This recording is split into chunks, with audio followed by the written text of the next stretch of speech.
Hi everyone and welcome.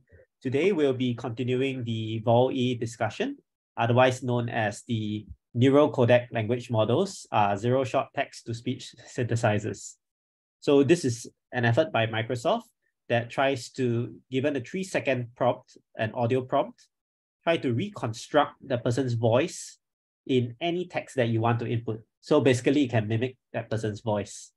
And actually recently Microsoft came out with another model called VALL-E-X that is a cross-lingual model. Like you can speak in English, and then your text is in Chinese, and then it can generate the Chinese as well. So they have done an extension to this called VALL-E-X. So I think this voice mimicking thing will be quite impactful in the future, especially when you want to like generate an avatar that can try to mimic what you say. So this will be very useful for a lot of applications, and also it can be harmful as well because people can fake the voice. That's probably why Microsoft hasn't released this yet. Okay, so actually I've covered like half the slides 2 weeks ago. I'll just briefly recap what went on and also do some correction about what I said the last time. I think I made some mistakes. So let's begin. So this is the same as last time. The aim is basically to have a generation pipeline for voice. And they basically use the transformer model to generate tokens that represent the voice. And the model that is used to give rise the representation in the frequency domain is actually the Encodec model. So yeah, this is the main 2 reasons why it works. The first one is large pre-training data.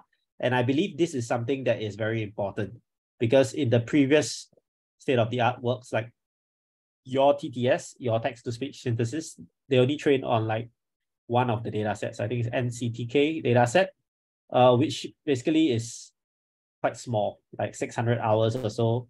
But in this case, they have trained on 60,000 over hours of speech.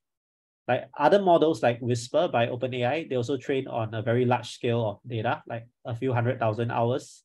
Recently, Google has this universal speech model with over 1,000 languages, and they have trained that over 12 billion hours of audio data.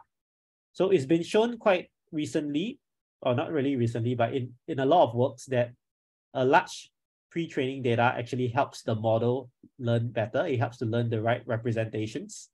And I think this is something that will be a key factor in improving models' zero-shot performance. Because if you can already learn from the pre-training data, it'll be much easier to fit your training data.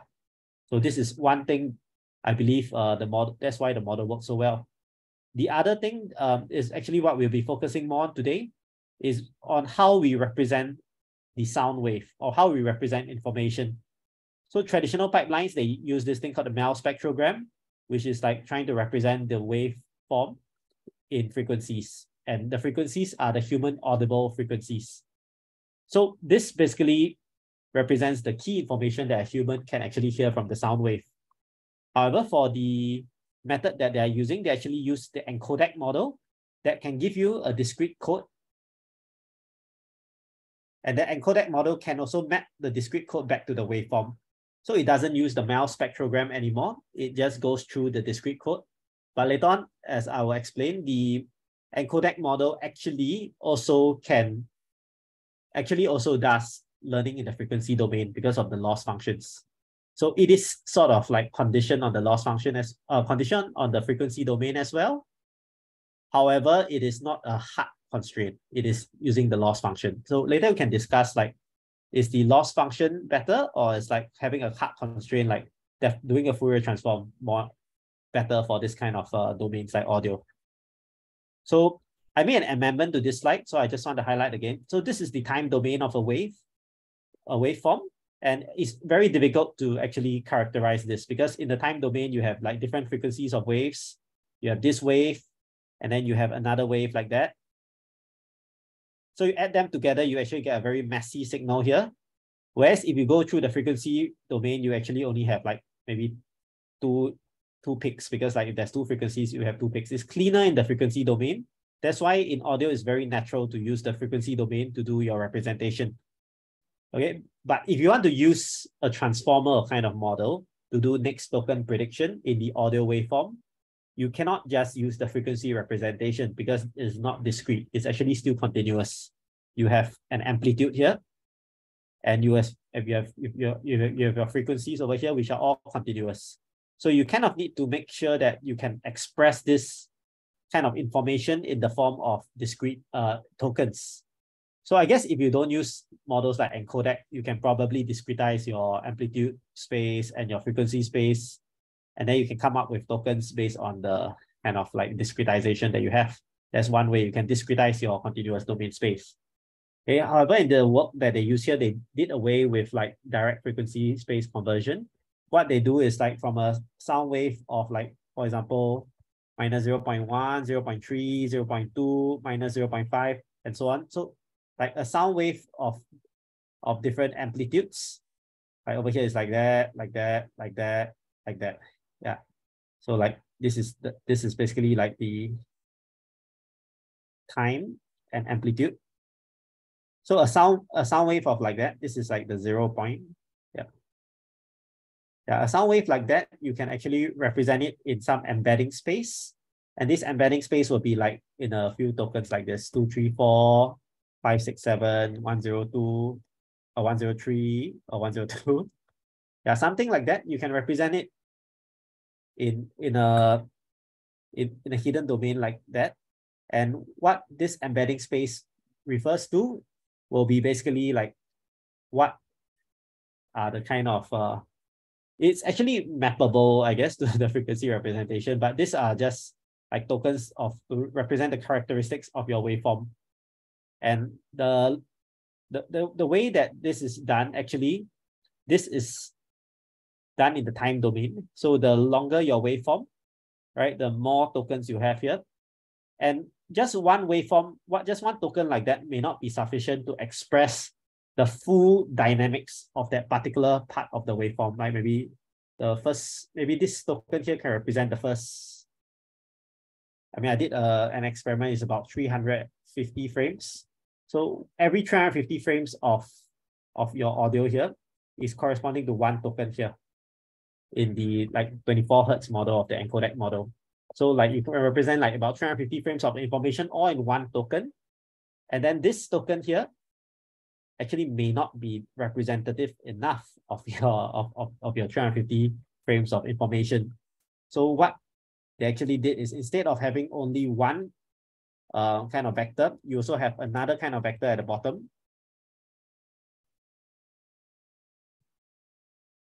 So this other vector will basically be representing whatever information that this is your first codebook. Your first codebook will try to characterize as much information as possible already. And then your second codebook over here will represent whatever residual information that it does not capture. And so on and so on and so on. So you have a few codebooks. In the Encodec model, you have 8 codebooks. 8 codebooks. So you have 8 codebooks. Each codebook will represent more and more fine-grained information. So that's exactly what the Encodec model is doing. So the Encodec model uses this thing called the Residual Vector Quantization, which I will go through in detail later, but I'll just highlight it over here. So this is called Residual Vector Quantization that tries to express this embedding space. Once you convert from the time to like sort of a frequency domain representation, you try to express that kind of embedding space, okay, into some form of tokens. And then because the embedding space is continuous, the embedding space is very, very hard to represent like just by one token alone in the transformer. You use multiple tokens, each token being more and more fine-grained to represent the entire spectrum of information. So this is just a primer. Okay? So I'm just highlighting that it's very hard to process our audio in the time domain because of all the perturbations of the time. Basically, the amplitude is very chaotic. You should express somewhat into the frequency domain. And if possible, we should try to discretize the representation. Okay, either by discretizing the amplitude and the frequency, like what I shown above here, or you can discretize the embedding space or the latent space using some encoder, neural encoder. In this case, the Encodec encoder. We try to discretize the embedding space. And to discretize it well, to get more and more fine-grained information, we use residual vector quantization to express the information in more and more fine-grained kind of like information as you go down the code books. Okay, finally, you can actually decode back this representation back into the time domain. So that is all that VALL-E is doing. Actually, VALL-E is doing this part here. VALL-E is doing the prediction of the next token in the discrete space. So in order for VALL-E to do its job, we need to find the right discrete representation. And that is actually the Encodec model. So let me just zoom into the Encodec model. This one I'll skip, okay, because it's just a way to say that, VALL-E trained on more hours, 60,000 hours compared to like 600 hours. And they use the raw waveform, or rather they use the audio codec rather than the MEL spectrogram, which might actually lose out some information because the MEL spectrogram is already in the frequency domain. You might lose out stuff like speaker information, background sound, and so on. So this one is basically to just show that with large training data, you learn more structure in the data. You learn more of the manifolds between the different speakers. All right, so I will skip this part because I will go back here again later. All right, the MEL spectrogram, this part, you can just refer to the last video about how I talk about it. This basically says that you can represent a waveform in the frequency domain. And over time, you have different kind of snapshots of the waveform. And over here, this is the frequency. So you can actually represent your time domain in a frequency, in the frequency domain, and you can shift the frequency over time. That will give you like the information of the waveform over time. So traditionally, the MEL spectrogram has been the go-to method for audio processing. Right. So a lot of models use the MEL spectrogram, like for example, neural speech synthesis with transformer network. There's also other models like the Tacotron and the Tacotron V2, which also use MEL spectrogram as like the input to it. Okay, so more recently, there have been models that don't use the MEL spectrogram as the input, but they actually like condition on like some form of Fourier transform to align their representation. So one model is called the SoundStream model by Google. The other is this Encodec model. So let's zoom into the Encodec model, because how exactly do we represent our discrete kind of tokens in the audio domain is actually a lot of the Encodec model. So I'll be going through the code later after this. So I just want to briefly touch on like what the Encodec model is doing. So the Encodec model, basically the main job of the Encodec model is to model this time domain waveform, this very chaotic perturbations. We try to model it into some, firstly, we want to go into some embedding space. Like in this case, the embedding space is a 1024 vector, 1024 dimension vector. I mean, it can be any dimension. It's like, the transformer, your word embeddings. You want to make the audio form into some embeddings. Okay, and after that, you want to then quantize it so that you can represent it into discrete tokens. So this is actually this diagram is a bit misleading because in the Encodec code, the encoder and quantizer is known as the encoder. So this part is actually collectively called the encoder. And the dequantizer part, okay, to the decoder here is actually called the decoder in the model itself. So the quantizer actually is part of the encoder and the decoder, right? So for this Encodec model, they have trained on a few losses. One loss is, one loss of the Encodec model that they have trained on is they have trained on the original waveform loss. So like, for example, this waveform compared to this waveform, what is the L? I believe they use the L2 loss over here. So what's the L2, sorry, the L1 loss? L1 or L2, I forgot already. Basically, they compare the loss of the waveform in terms of the amplitude from the original to the end, try to like minimize the loss. The second loss that they train on is the MEL spectrogram kind of frequency domain loss. They take a combination of the L1 and the L2 loss to try to match the spectrogram to make it as similar as possible of the original waveform and the decoded waveform, right? Next, they use something that I don't quite like. They use a GAN, okay, to discriminate and basically try to see whether they can like identify this is the original audio or this is the decoded audio. Okay, I don't really like GANs because GANs are typically quite hard to train. But because in this case, they already use like sort of reconstruction loss over here. So it could actually make the GAN training easier because the like generator has some access to some information that he needs, or it needs to kind of generate a good representation to deceive the discriminator. So in this case, it might work out because there's some reconstruction loss here. Okay, and lastly, over here at the top here, we have this LW. LW is the quantization loss.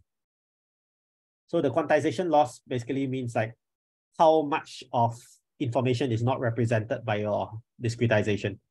So like if you have left out some parts of the embedding space because you failed to quantize exactly, you kind of penalize that loss using the LW loss.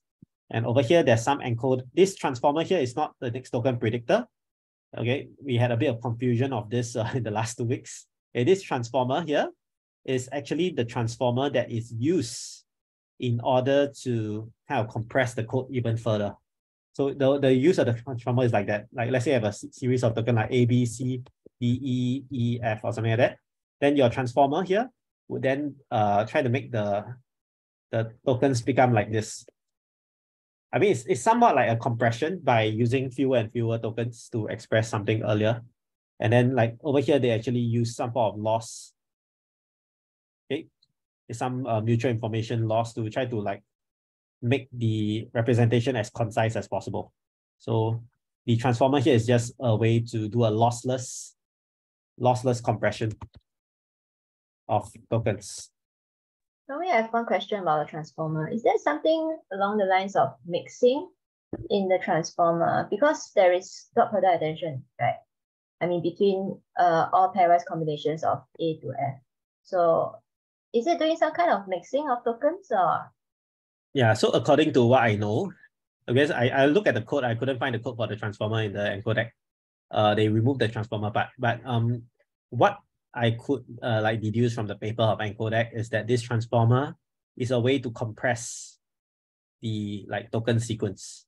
So like the original token sequence maybe is like this. I mean, if it's compression, then there should be like, you know, fewer units or fewer units as it's something like an encoder decoder architecture. There should be some kind of bottleneck somewhere, but I don't see a bottleneck here. So I'm wondering, is it more like a mixing kind of structure? Because I've seen something that's quite similar in AlphaFold model as well. AlphaFold model also uses the transform architecture and does a lot of mixing of different kinds of information using the attention mechanism. So I was wondering whether this is kind of similar idea.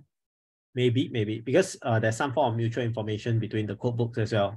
Yeah. So it might be like you try to get the most distinct set of basis functions for each code book. I think maybe in that sense it can help to like make the token length less. Okay, that I'm not sure. Actually, this transformer part, I don't have the details for it. So no problem. Yeah, I cannot really comment on it. But I'm just saying that this is just a further lossless compression. Yeah. Okay, got it. Thank you. Yeah, so this is more or less the encodec model. The main aim of this model is so that you can make your waveform from the continuous time domain into a discrete sort of frequency-based domain. Okay, it's not exactly a frequency domain because you don't do Fourier transform at all.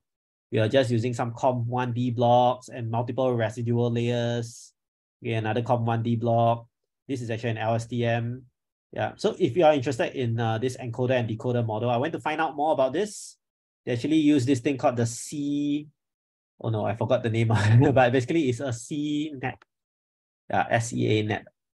Yeah, so they use a net that is basically doing some kind of convolution and like LSTM layers in order to try to map this thing into a latent space, like this continuous thing to a latent space. And then in this latent space, I mean, the latent space can be something like, you know, some vector space. But because this vector space is not amenable to discretization, you see, if you have a vector space like that, how you get your discrete tokens? Because you cannot get your discrete tokens, you then do vector quantization in order to get your discrete tokens. And because one vector quantization cannot capture everything because it's such a complicated kind of representation. Latent space is a very complicated representation because there's so many different dimensions. You then quantize again the residual of whatever you cannot quantize earlier and so on. So this residual vector quantization will be the focus of today. Okay, what's quantization again? Sorry, does it mean binning or? Yes. So for example, if let's say this is my vector and let's say my code book, my entry one for the code book is 0.3, 0.1, 0.4, 0.5, and 0. So I can then represent this vector as entry 1 from the first codebook. And then after I represent as entry 1 from the first codebook, what do I have left? I have 0, 0, 0, 0, minus 0.3. So basically, I kind of like, after I bin to the first codebook, I have the residual space left for my latent space. And then from that residual space, I can then try to bin to the next codebook as well. So let's say if the entry, I use a different color. If the entry 1 from the next codebook, if the entry 1 from the next codebook is something like that, 0, 0, 0, 0, minus 0.3. So then you can then bin to the second codebook, this residual, you can bin it to codebook 1. And then what is the vector you have left? Your vector you have left is 0. Yeah, so we are done. So essentially this thing here, we will go through all the codebooks and then we will basically quantize the residual. Okay, over here we cannot like be done. So maybe we'll just give it a token 0 if you don't need to quantize anymore. So let's say if we have 8 quantizers, 1, 2, 3. So this is basically saying that. Sorry, yeah. Maybe you continue this. I have one question. 1 gets entry 1, codebook 2 gets entry 2, and the rest is entry 0. Sorry, codebook 2 gets entry 1. Sorry. So basically, you are just trying to quantize it such that you are giving each codebook like some index, which means I take this vector from this codebook. So like in codebook 1, I get this entry, I get this vector 0.3, 0.1, 0.4, 0.5, 0. And in codebook 2, I get this 0, 0, 0, 0, minus 0.3. So these two actually already sum up to form my original vector here, right? Original latent space. So this latent space can be represented by 1, 1, 0, 0, 0, 0, 0, because like the rest of the codebooks, I don't need to use them. I have many questions. Okay, yeah. Okay, where should I start from? Okay, first, when I listen to what you say, right, it sounds to me like Dylan's favorite term, disentanglement. Is this what the model is doing here? Yeah, it is disentangle the more higher level. You're disentangling the higher level representation. Yes. Okay, 2, you're assuming that this is additive. Yes, I mean, because in terms of vector space, if you remove away actually you think of it like principal component analysis. Yeah, like correct. That's what I'm thinking. The first codebook is like your principal axis. You remove all your contributions from the principal axis. Yeah, then you move on to the second principal. And then you move on to find the next principal axis, and so on until you reach the end of the codebook. Okay, and third, what is the codebook again? Oh, codebook is like a hash table. So like, for example, this is codebook. How do you learn the codebook? This is codebook 1. This is very interesting. How about I explain that later in the... Okay, sure. Yeah, because, sorry. Yeah. So in each codebook, you have a few entries. Yeah. So like, for example, so in each codebook, you have a few entries. You choose the one that like has the lowest L2 loss, the best matching vector to suit your needs. Yeah. So can I pipe in here? Yes. So I think the discussion as an analogy is fine, but it's not really what's going on. It's not really disentanglement. It's like your quantizer architecture gives you a certain set of outputs, and so when you quantize, what you want to find is the best approximation in the set of all possible outputs. And because you're constraining your outputs, there's an error, right? There's a residual. And then what you do is you say, okay, how can I represent that residual? And then you do the same thing sort of iteratively. Does that make sense? Sorry, Prof. Still trying to understand. No, I mean, you don't think of it as don't. I mean, you can think it's not PCA. Okay.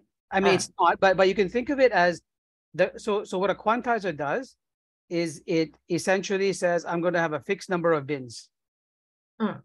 And in this case, you're doing vector quantization. So if you have, in this case, 1, 2, 3, 6 elements, let's say each one can take one of 10 values, right? Then you have 10 to the 6 possible vectors, right?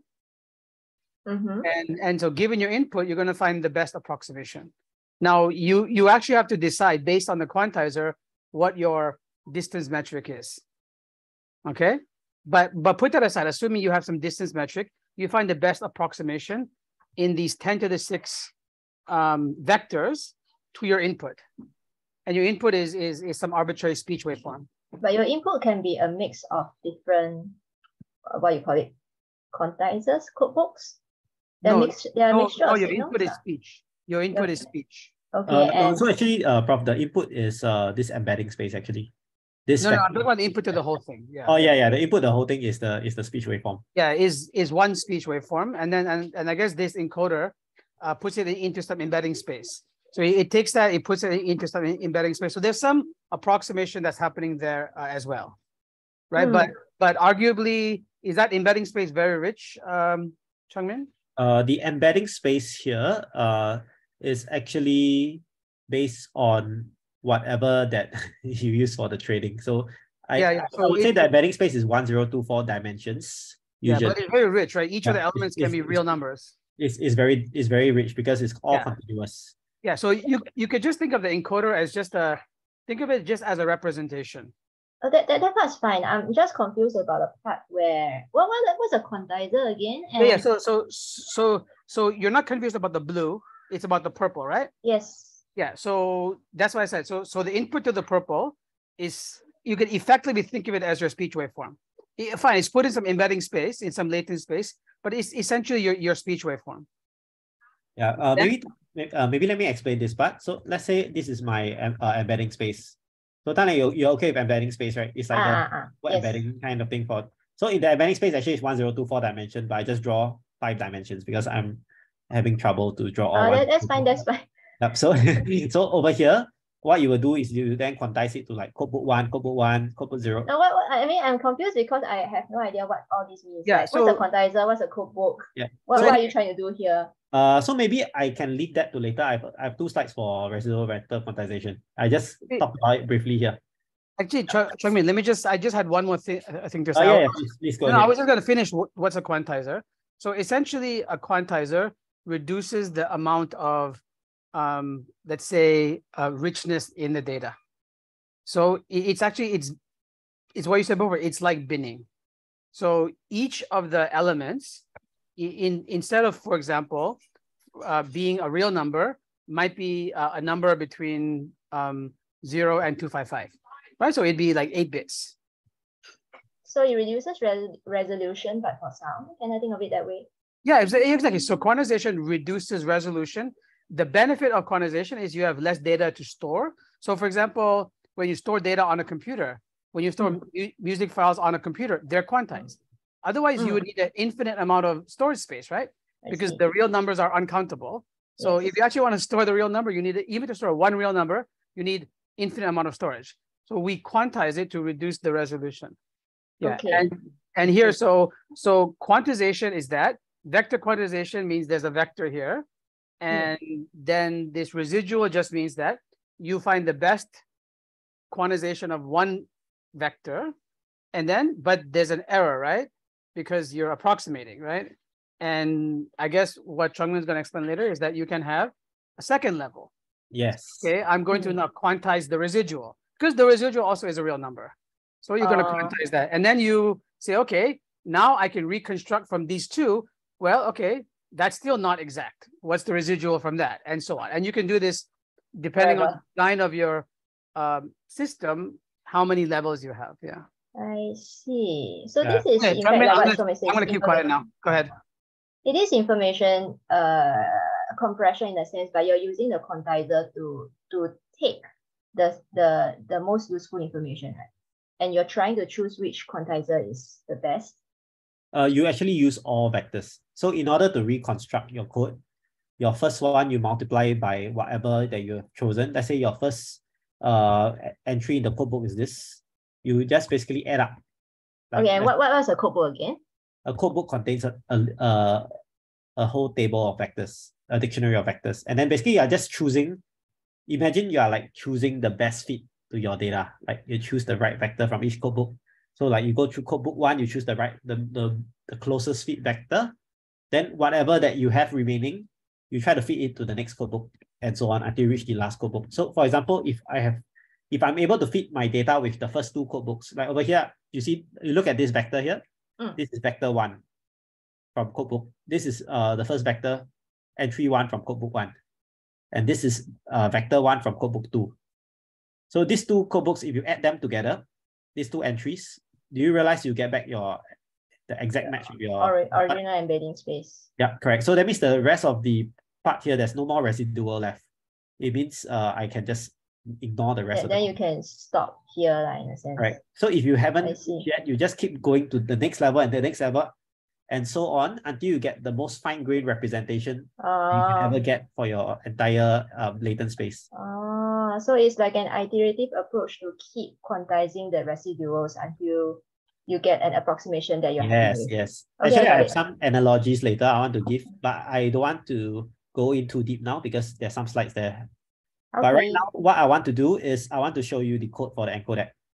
So I was playing around with the encodec code, and here we go. Can you see my screen?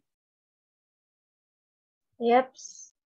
Okay, so this is the encodec notebook, just created it today. So firstly, to install encodec, you can just pip install encodec. Yeah, it's basically a release that enables you to even compress your own files that you want in multiple code rates. So what we can do is we can just import the model. Maybe I just run this code. We import the model. Okay, we choose the 24 kilohertz model, choose a target bandwidth. Bandwidth basically about how much information you can store. Okay, this is a 6 kilo, can't remember this 6 kilohertz bandwidth, I think. No, bandwidth is in frequency. Okay, but basically this is a target bandwidth that we select, the 6. Okay, after that, we load this MP3, which I downloaded somewhere. It's called the space MP3. It's some sound basically. And then you can see that the waveform originally is in a time domain. So the time domain waveform looks like this. It will look like like that. This is a time domain, and then you have the different amplitude at each level. So there's 2 channels for the original, like the left audio and the right audio.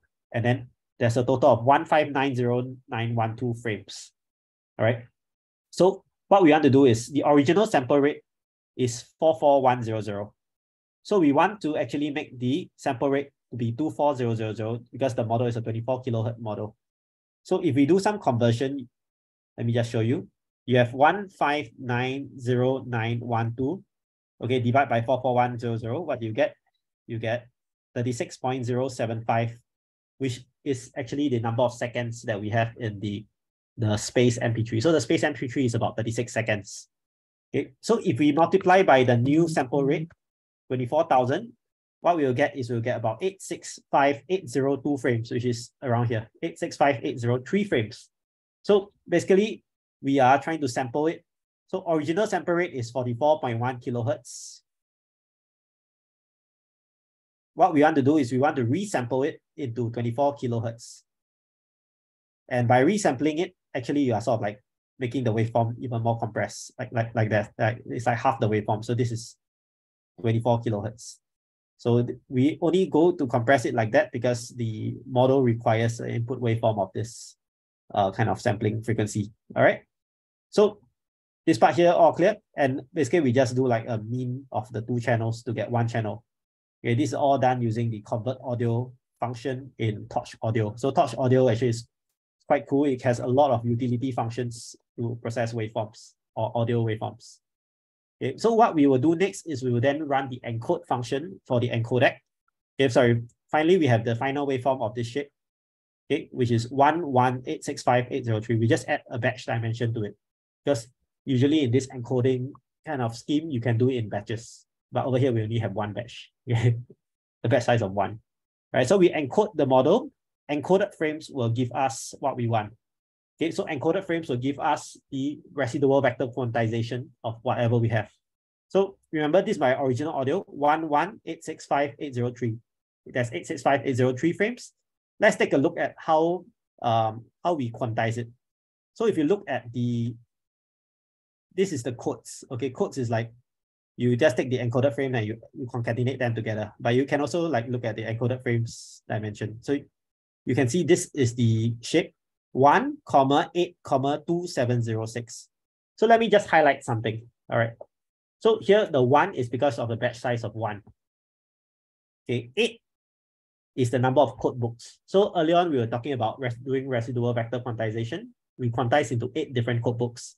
So that's why the code that we get after we do the quantization, we have 8 different like codes. And then over here, 2706 is basically like the number of tokens that we have. So the longer the waveform, the longer the tokens.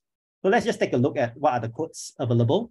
So you can see over here, the codes are from 0 to 1023.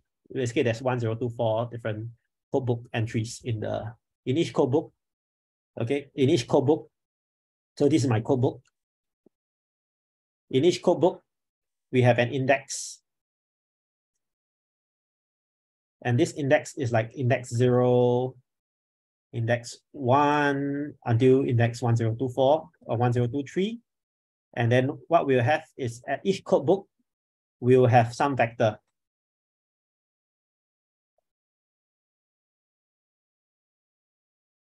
Yes. So each codebook will have a different vector. And you can see that over here, what we have done is for the first frame, okay, for the first frame of basically the first 350 frames of music, I quantized the first 350 frames to 62 for the first codebook, 913 for the second codebook, 786 for the third codebook, and so on until 948 for the last codebook. So all these are the different entries from the different codebook that I have. And in order to generate back my latent space, all I need to do is to just find like codebook number 62 for the first one. Okay, entry number 62, codebook entry number 912 for the second codebook. Yeah, sorry, 913. Yeah. Tala, is this clear to you? Like how this codebook quantization is done already? Somewhat. Yeah, so we are actually quantizing the frames to the different, like for every like 350 frames or so. This time I did some check. Every 350 frames. By the way, is it really a subtraction from the codebook vector? It is just a subtraction. It is just a subtraction. Right. So the usefulness of using vector arithmetic is that you can express a lot of things just by summation of vectors. Yeah. So it makes doing the granularity part easier. So let me just show you. Sorry. Can I go back? If what Prof says about transforming real numbers to a number between a smaller number with a smaller range, if that's true, then subtraction won't cut it, right? But your embedding space is already between 0 to 1. Right? Okay, your embedding space is a vector of 1024 dimensions. Yeah, correct. But it takes and each of your values entries between 0 to 1. Because you can just keep the range the same, right? I see. You just need to bin it, that's all. So if your original range is 0 to 100, your quantized values can be 0 to 100. Yeah, I mean, you just have less numbers there. I got it. You can still do operations. Chongmin, I had a question. What is a transformer used for in the quantizer? It's not used in the quantizer yet. You haven't seen the role of the transformer yet. Oh, okay. The transformer will be done. I'll have some slides showing that. So this is just encodec. Encodec is how we get the discrete representations first. The transformer then works on the discrete representations to generate more audio. Okay, got it. Thanks. Okay. So I mean, just to answer your query roughly, okay, like given this set of audio, the transformer then generates the next set of 8 tokens. and so on. So the transformer can use the encodec model and try to predict the next set of discrete tokens. And where is that used? And then this will then be used to reconstruct again to form the waveform. So that's used in the VALL-E model to like generate new discrete tokens. So because in the diagram that you showed before with the blue and purple blocks. Oh, that is not VALL-E. That's just the encodec model. That reconstruct didn't go anywhere, right? Correct. So that is basically to reconstruct the original. The encodec model I showed just now is just a way to get the discrete tokens. I'm just highlighting like how these discrete tokens are generated. Okay. But the VALL-E model will extend that to generate new tokens. So there's more to talk about. Okay, I just want to highlight one thing first. So you look over here. This waveform here has 11865,803. Let me just like make it such that it has only 300 Instead of 865803, we only have 300. Oh, what happened? Okay. Oh, sorry, like that. Yeah. Because we need yeah. So this is the waveform size. I'd like you all to take a look at what happens to my shape of the codes. You can see that now the code has only shape 1. Can you all see that? It means this is exactly for the first 300 frames of audio. This is my codebook that can generate back that same 300 frames of audio. So can you see how powerful this is? So like, for example, they have shown in the, though this residual vector quantization is actually shown in the SoundStream paper. So let me just show you the SoundStream model, SoundStream paper. So if we go to the SoundStream end-to-end video codec, you will see that like all this SoundStream is using the residual vector quantization.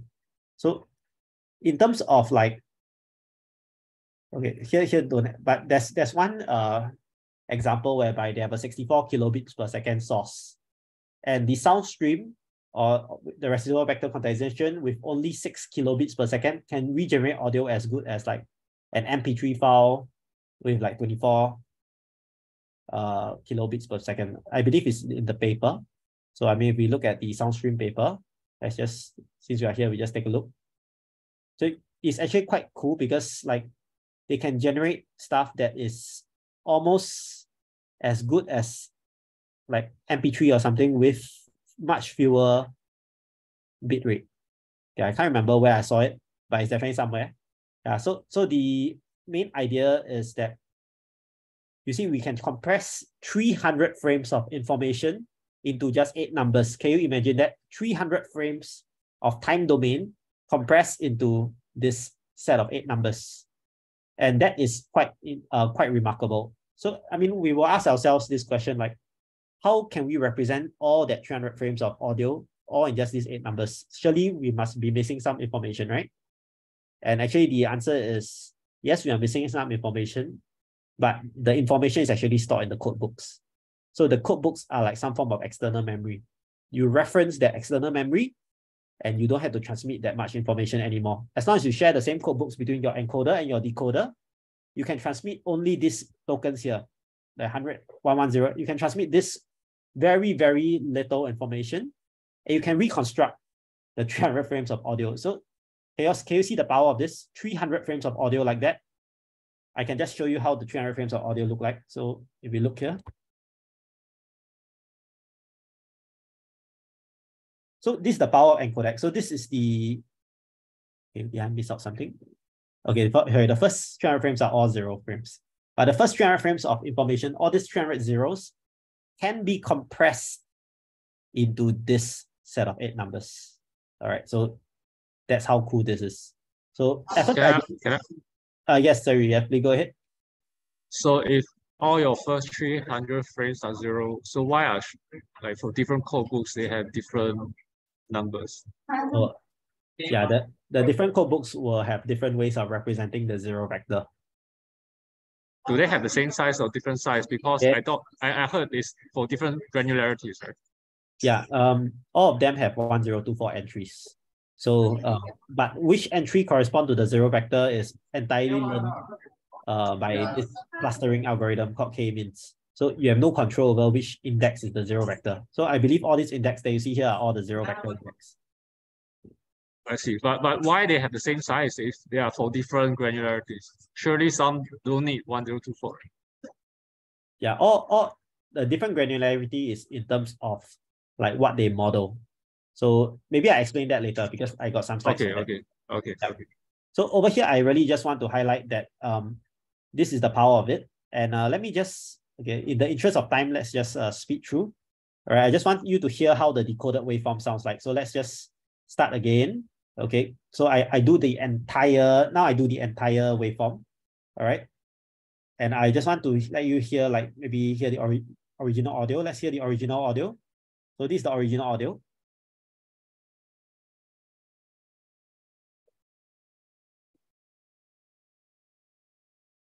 Can you hear the audio?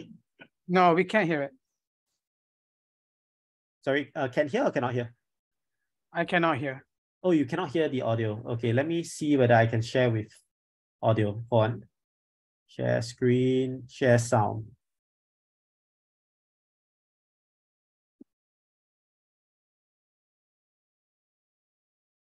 Okay, I'm playing again. Let me know whether you can hear it.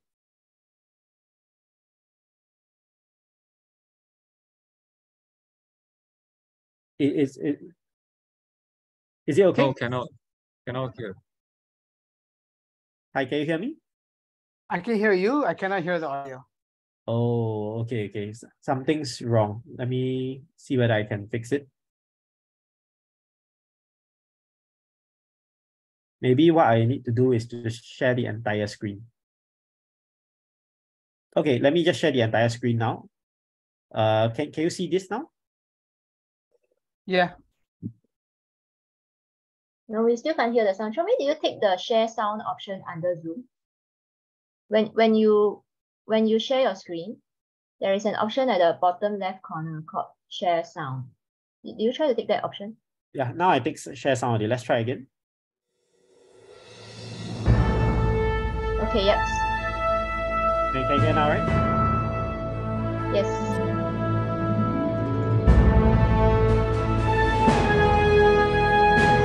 All right, I just let you share the first few seconds. So now let's see how the decoder works. Okay, so the decoder, okay, how they did this is basically every second, all right, they will do encoding every second, all right, also. So once they have done this encoding, they have like maybe a 1% overlap. After that, they decode it and then they just stitch the entire waveform together. So you can see that the shape here is 865920. Is a little more than the original one. The original one is 865803. The stitch back together one is 865902. There's a bit more frames. So let's see how it sounds like.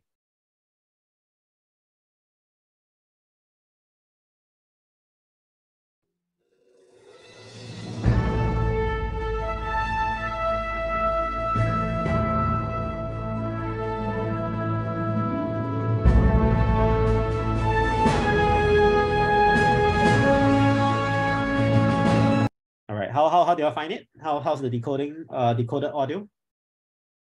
I mean, it sounded okay, but what's the sizes? If you were to like save this as a file, what was the original file size and what's this file size? So originally it's like 865920, like kind of entries. The model that you need to save is just 8 times 2703. So 8 times 2706. So it's like 21648. So you can compare like the numbers accordingly. 21648 versus this one. And this one actually is a float. So this will be represented in like higher number of bits. No, I mean, if you were to save these as files on a computer.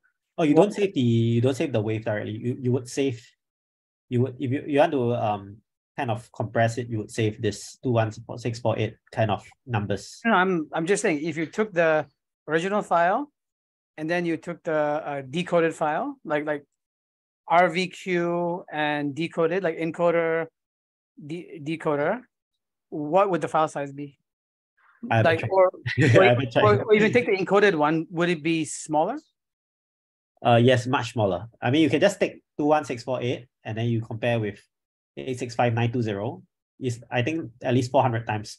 865920. Oh, sorry, we just take the first one, 865803.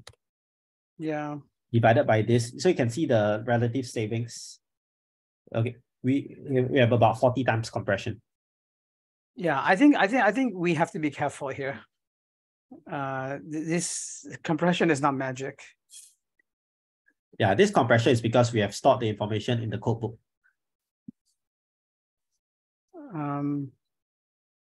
Yeah, but your file has to index that, so there's not much difference. I mean your codebook is not customized to this file, right? The codebook is fixed for every single audio file. Oh, okay. Then it's not really fair to say you've compressed it, right? You haven't, because you need to store. So you have compressed it with the help of an external codebook. Yeah, but if the external codebook is tied to the file, then you will have. Then it's part of the size. Yeah. Then it's part of the file. You can't use it without that file, right? Correct. But if you use a lot of data, it's only a fixed cost for the codebook. So you actually have a huge amount of compression for the subsequent data if you already stored the codebook in both the encoder and the decoder. Does the size of that grow or not? It doesn't. The codebook is fixed. Okay. Yeah, so it's actually quite remarkable. This whole thing is just to show you that this residual vector quantization is one of the key techniques right now to do this kind of audio compression, and it helps to save a lot of space. Because yes. Can I ask a question about the codebook? How is it learned? That one that I said. You haven't got it. Yeah. Okay, not yet. All right. Right. So I just want to show you like how it looks like. And maybe before that, so the novelty of this residual vector quantization is just for compression. Yes, mainly used for compression. Mainly for compression. How does it compare to other? It's called high fidelity neural audio compression. So they actually it's quantization is not really compression. It's quantization. On top of that, you have to do compression. That's why Chungmin, I was asking you about the transformer, right? I actually think the transformer in that quantizer is used to do some form of compression. Yes, it is used to do compression. It's doing entropy coding. I just looked at the original paper. Yes, correct. So it's doing. So I don't think it's for VALL-E. I think it's part of the compression. Yeah, what you are talking about is actually you're talking about the compressor in sorry, not this paper. You're talking about the compressor that is in this one, yeah. You're talking about this transformer here. This is using entropy coding. Yes. Yeah, I'm talking about this transformer here. Yeah. Yeah, but we can just forget about this transformer for the sake of the discussion, because this just helps to make the tokens more compressed. Yeah. By the way, also should point out that residual vector quantization is a very old technique.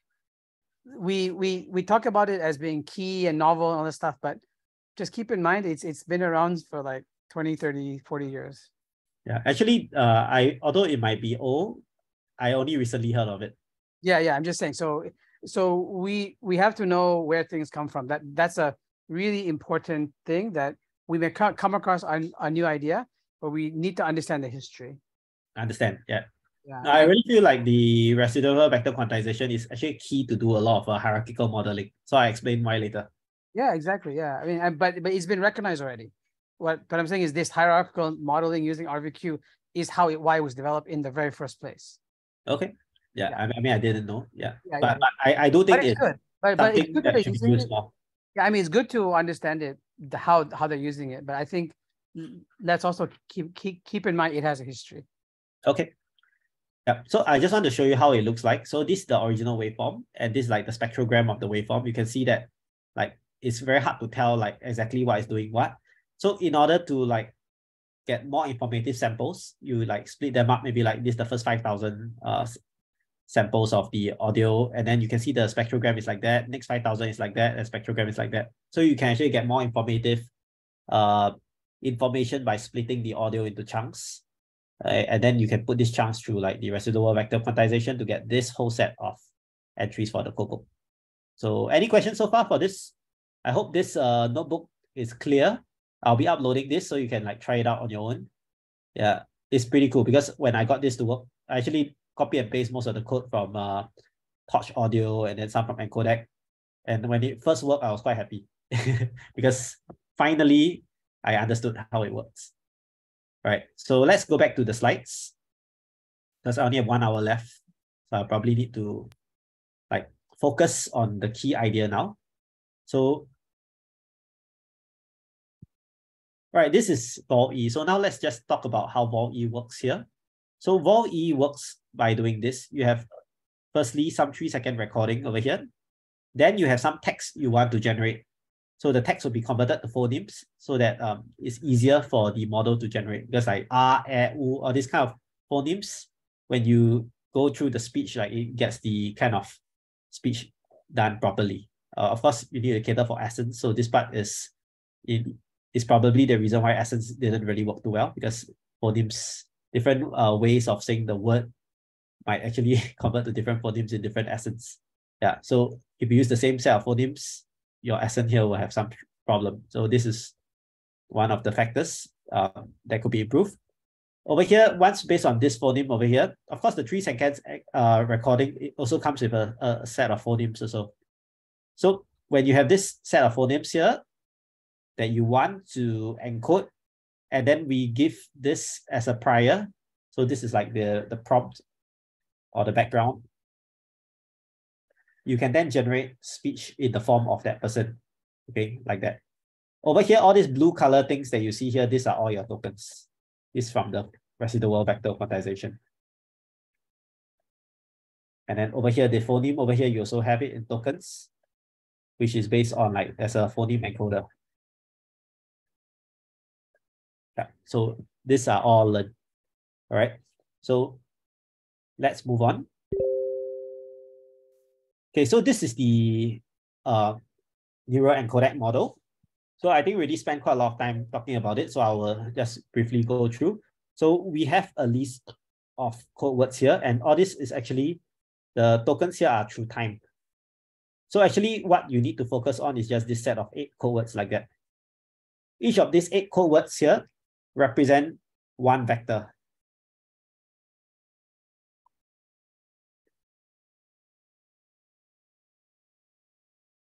So what we want to do is we want to quantize the original vector space. The original vector space might be something like that. I mean, just some vector here.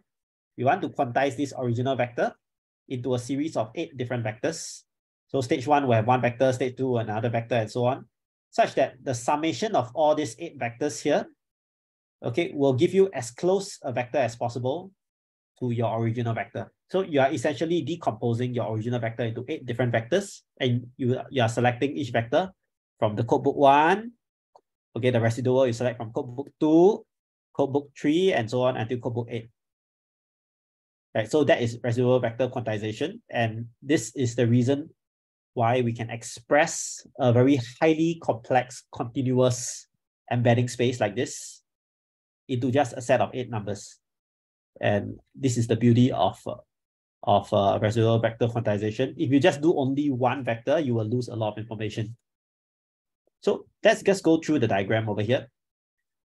So this is the illustration I want to show you. So suppose, for example, we have a series of vectors in the latent space. Like this is vector A, this is vector B, vector C, and vector D. And you know, these are like the kind of characteristic vectors because like this occurs a lot of times. So they will form like clusters over here. So what is an algorithm that can generate clusters? Anyone? What algorithm can give us clusters from like a set of data? K-means.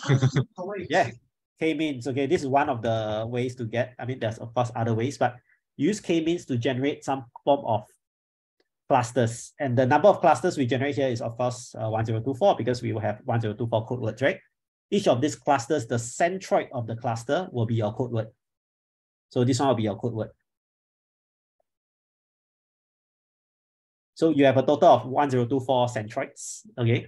And what you want to do is, given a new vector that you see right now, so the K-means is done like every time you do the residual vector quantization, you like randomize a layer and then like that layer you do the centroid.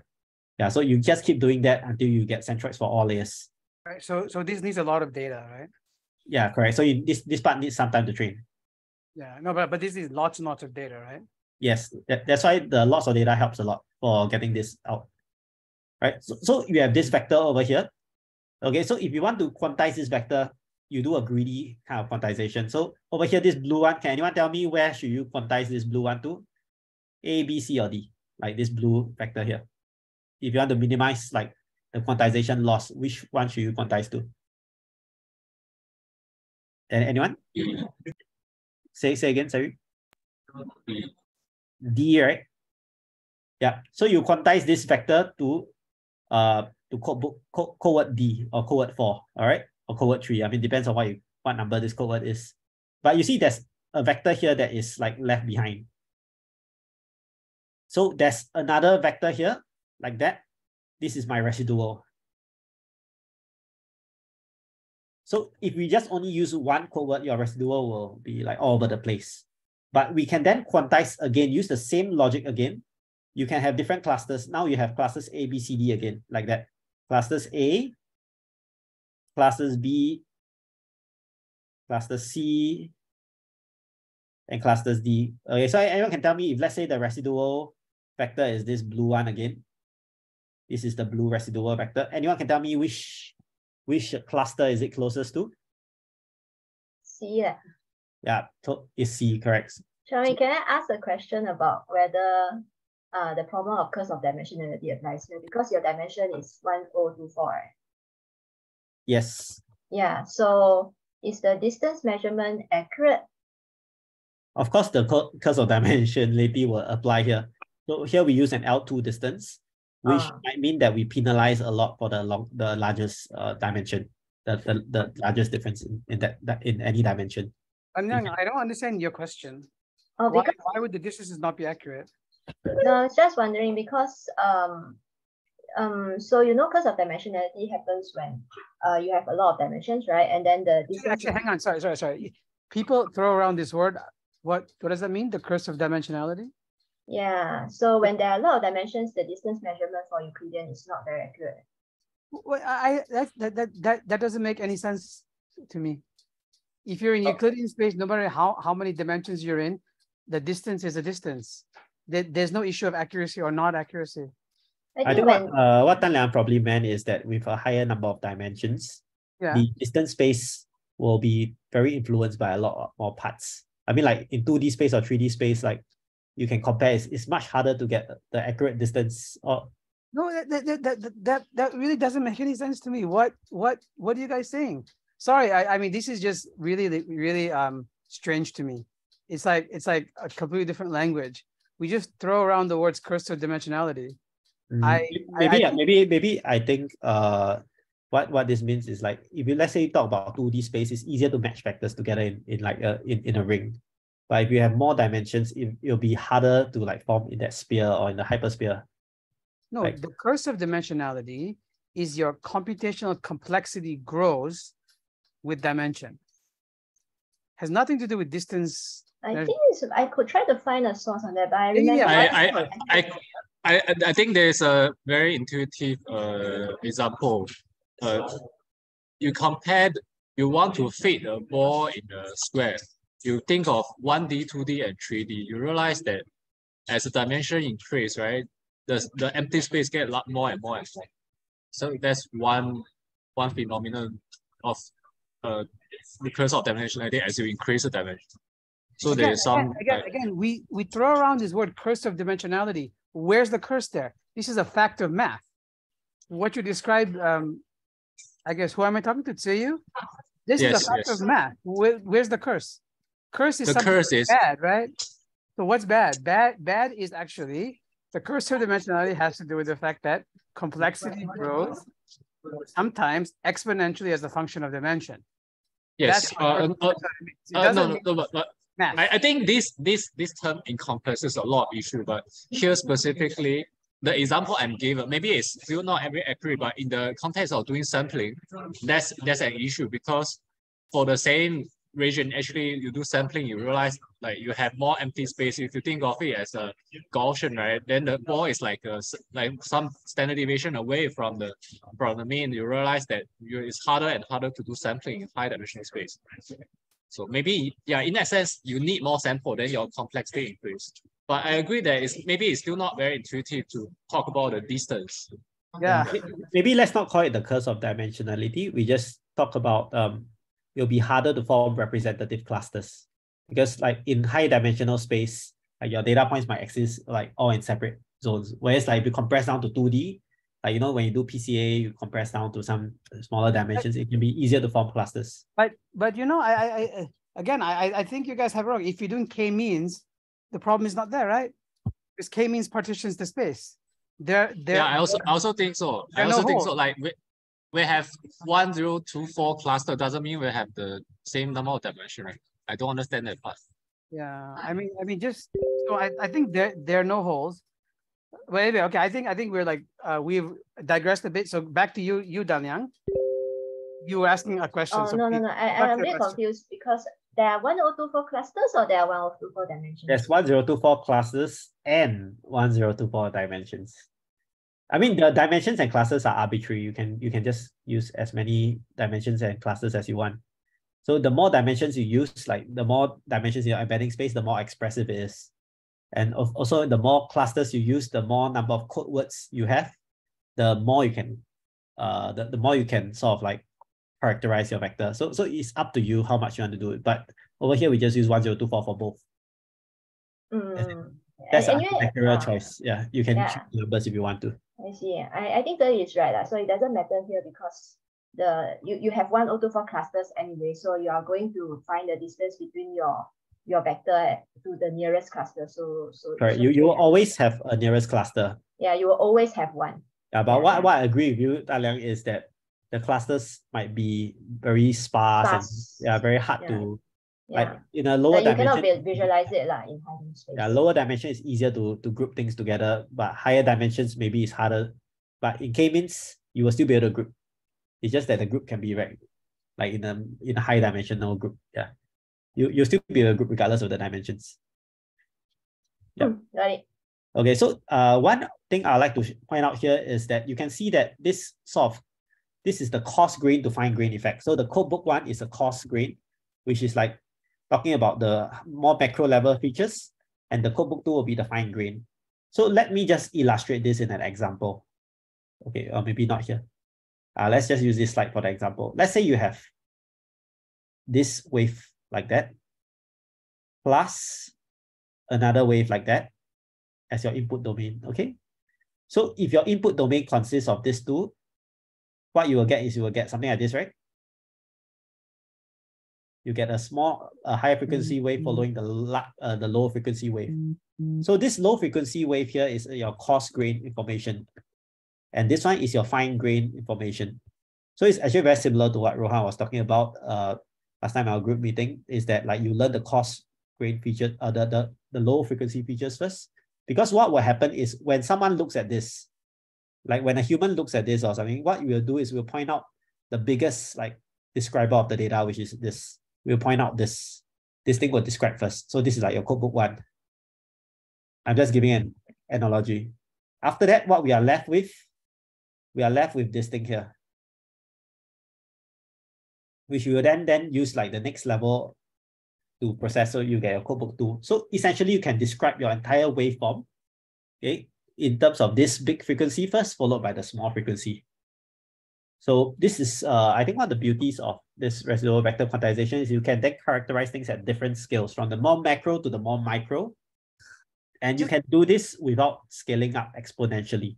Because if you were to do this like without doing the quantization, you will need a lot of different kind of waveforms to characterize this. But now you can characterize with a combination of this codebook 1 plus codebook 2, you get this waveform. Then if you change the frequency a little bit in the center here, you can then just use the big waveform like that, plus another smaller. So the number of possibilities that you can characterize, let's say each codebook has 1024 elements and the second codebook has 1024 elements. What is the number of kind of patterns I can classify? Anyone?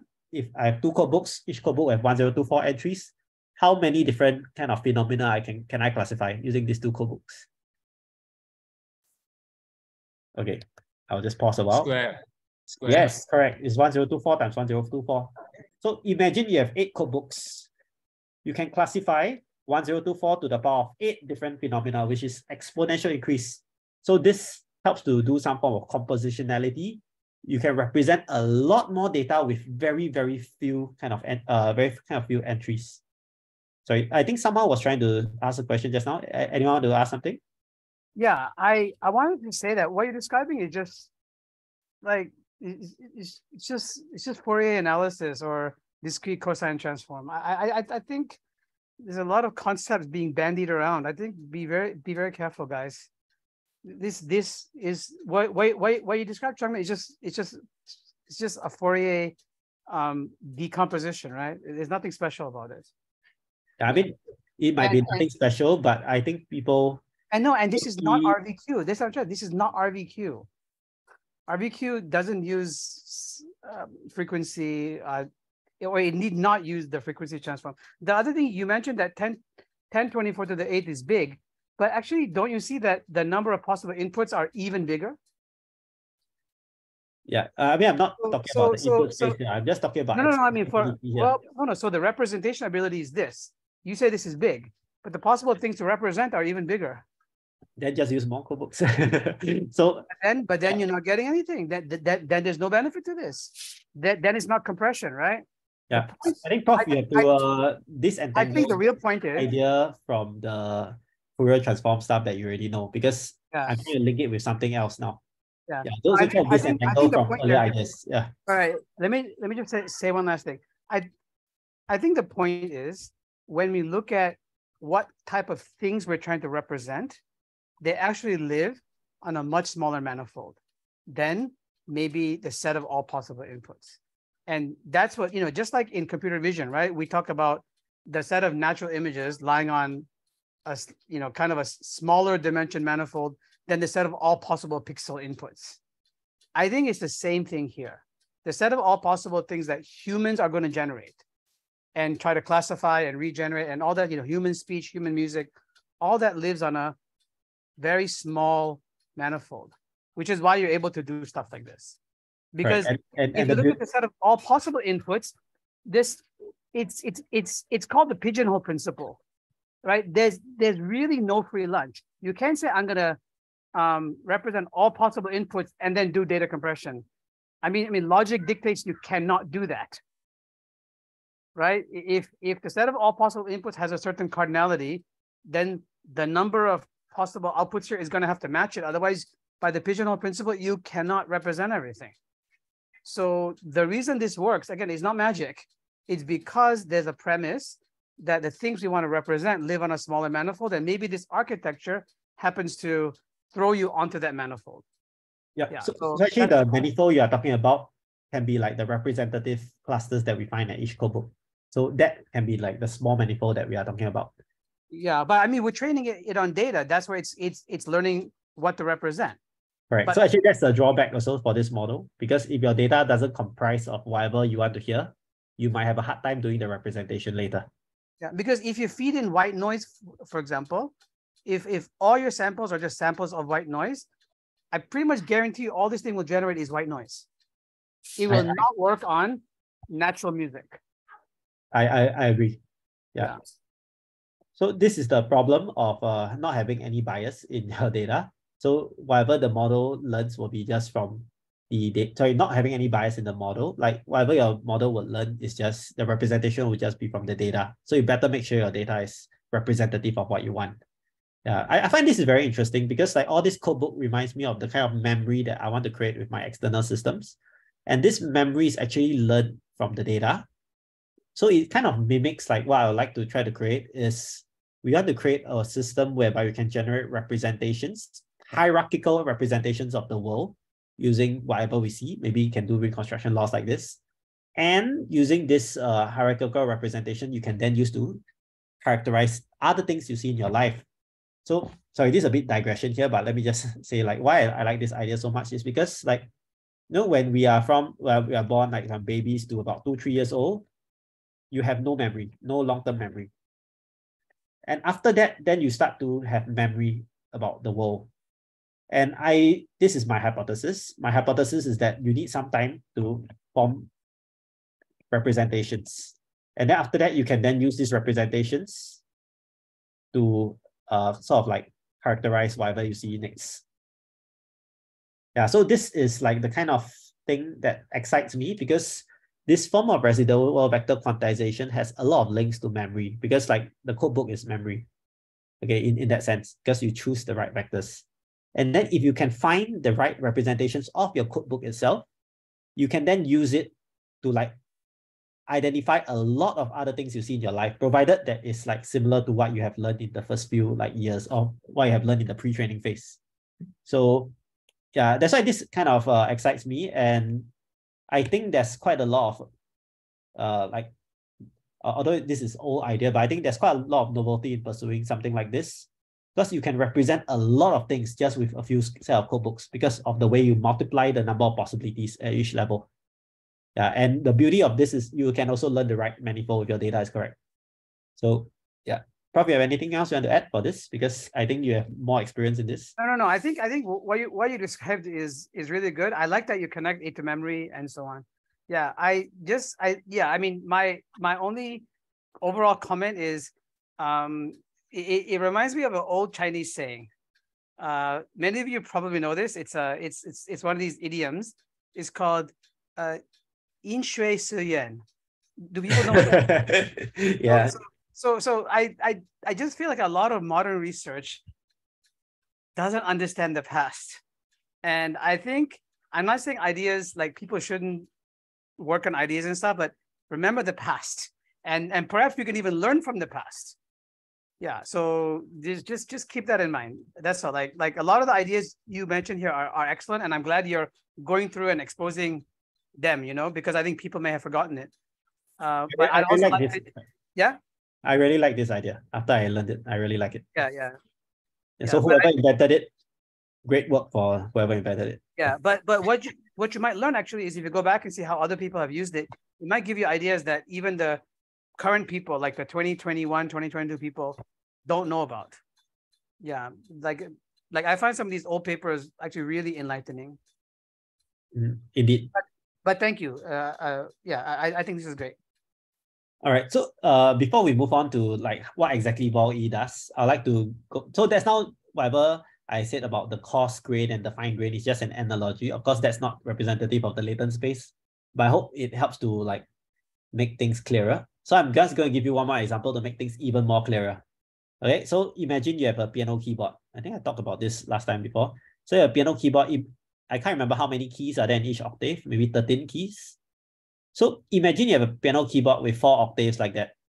So if let's say I want to represent a representation for each key, right? How many different like entries of like the representation do I need for like this entire keyboard?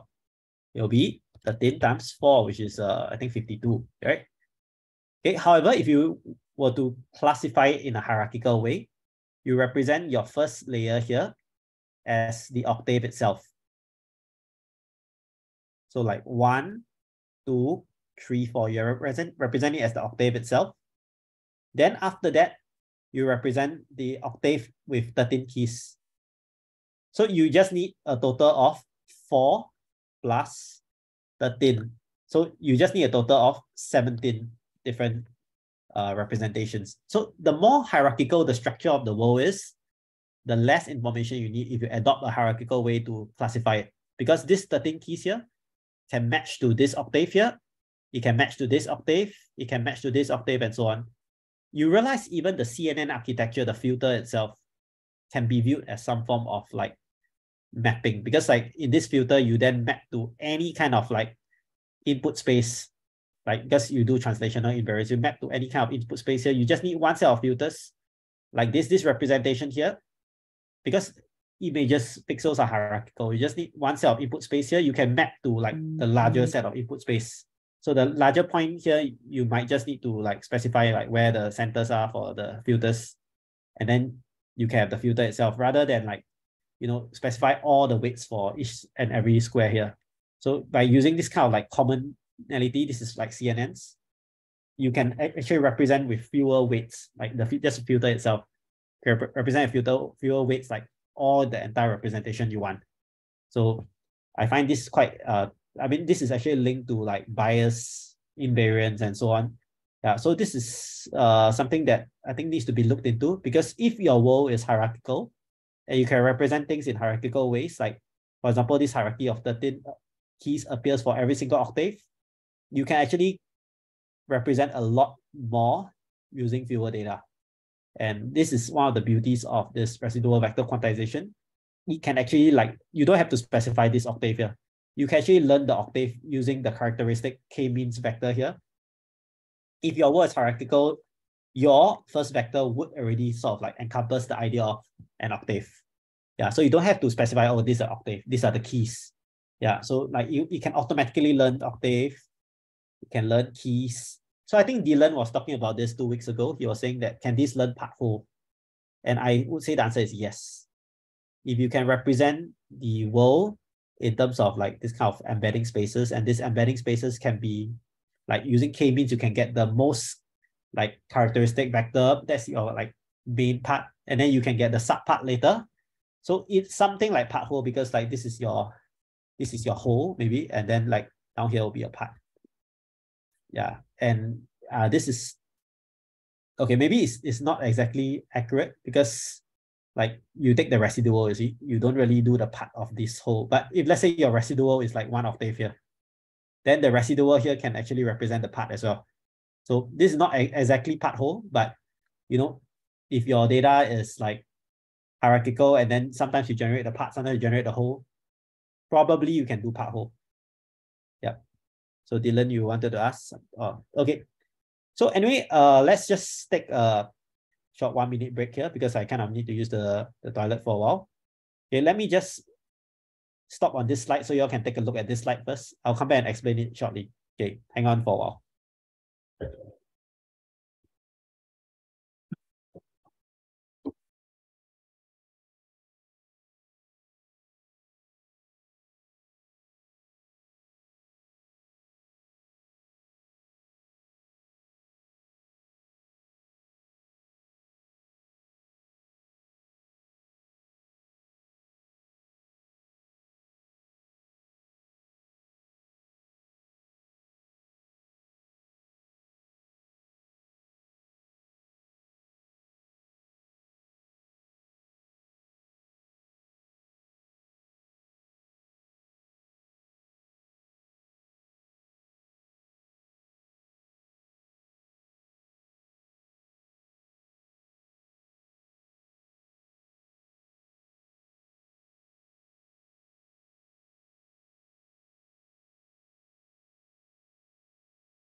Okay, I'm back.